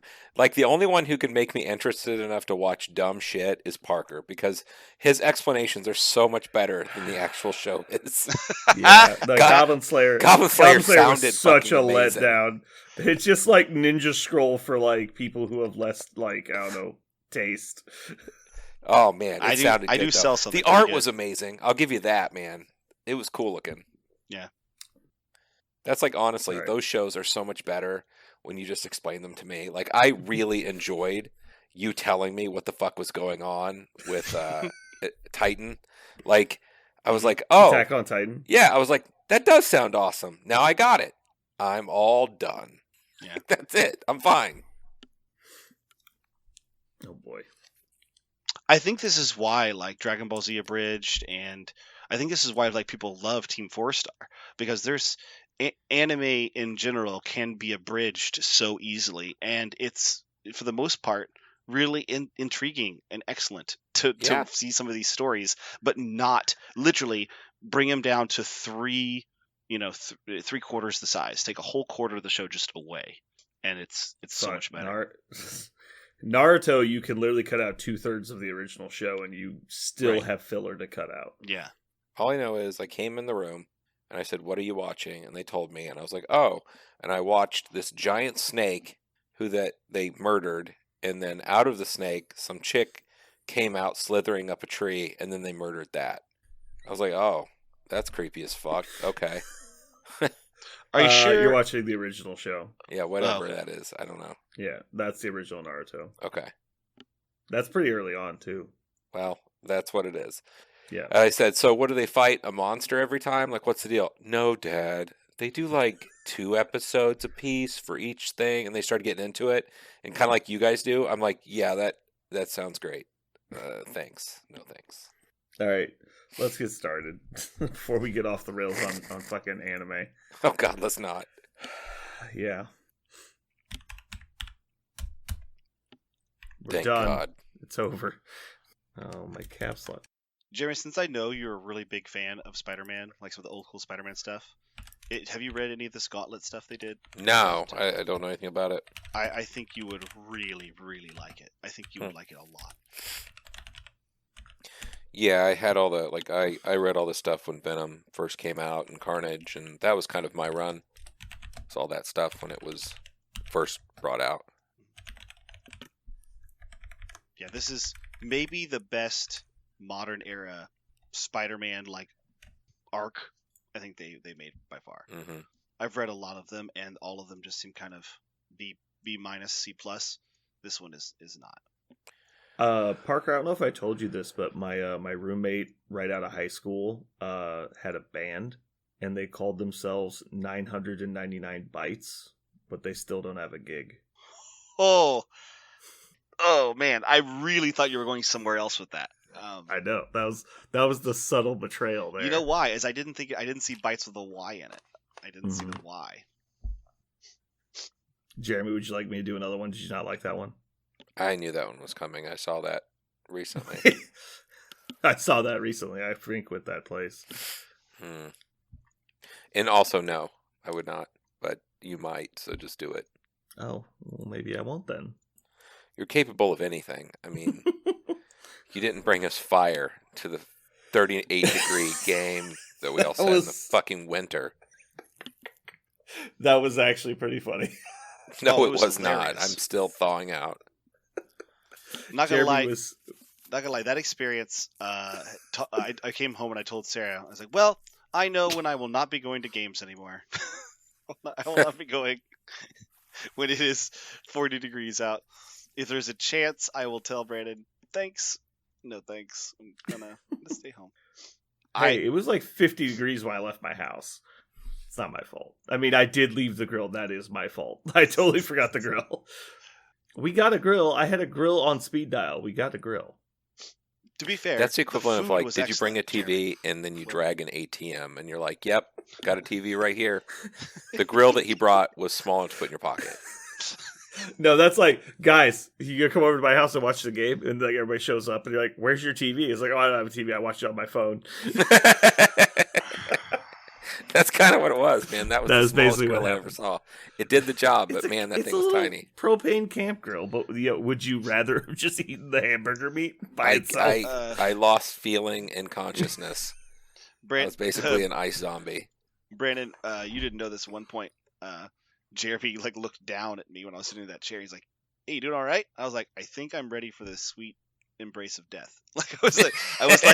Like I was falling unconscious while the game was going on and everyone was screaming around me, and I realized I was like, am I gonna die? Like, am I that cold? You guys could not have been that cold. Dude, it was Did you cold. just not wear layers? Oh no, I actually wasn't that cold, but I was Okay. I was exhausted by the Yeah. cold.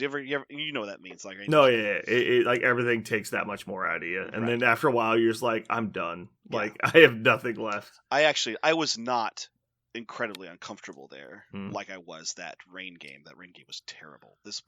I was not terribly. I didn't even wear a jacket for that rain game. Oh, Jesus. I remember laying down on that concrete, just falling. I fell asleep on that concrete. For people that don't know, we're talking about the hour and a half rain delay game from last year, Chiefs versus Bills. There was a thunderstorm over Arrowhead, and it was 45 degrees and windy, and it was raining. And then there was lightning, so they had to push the game back hour and a half, like in the third quarter. And so we were just standing in the concourse waiting for the lightning to stop.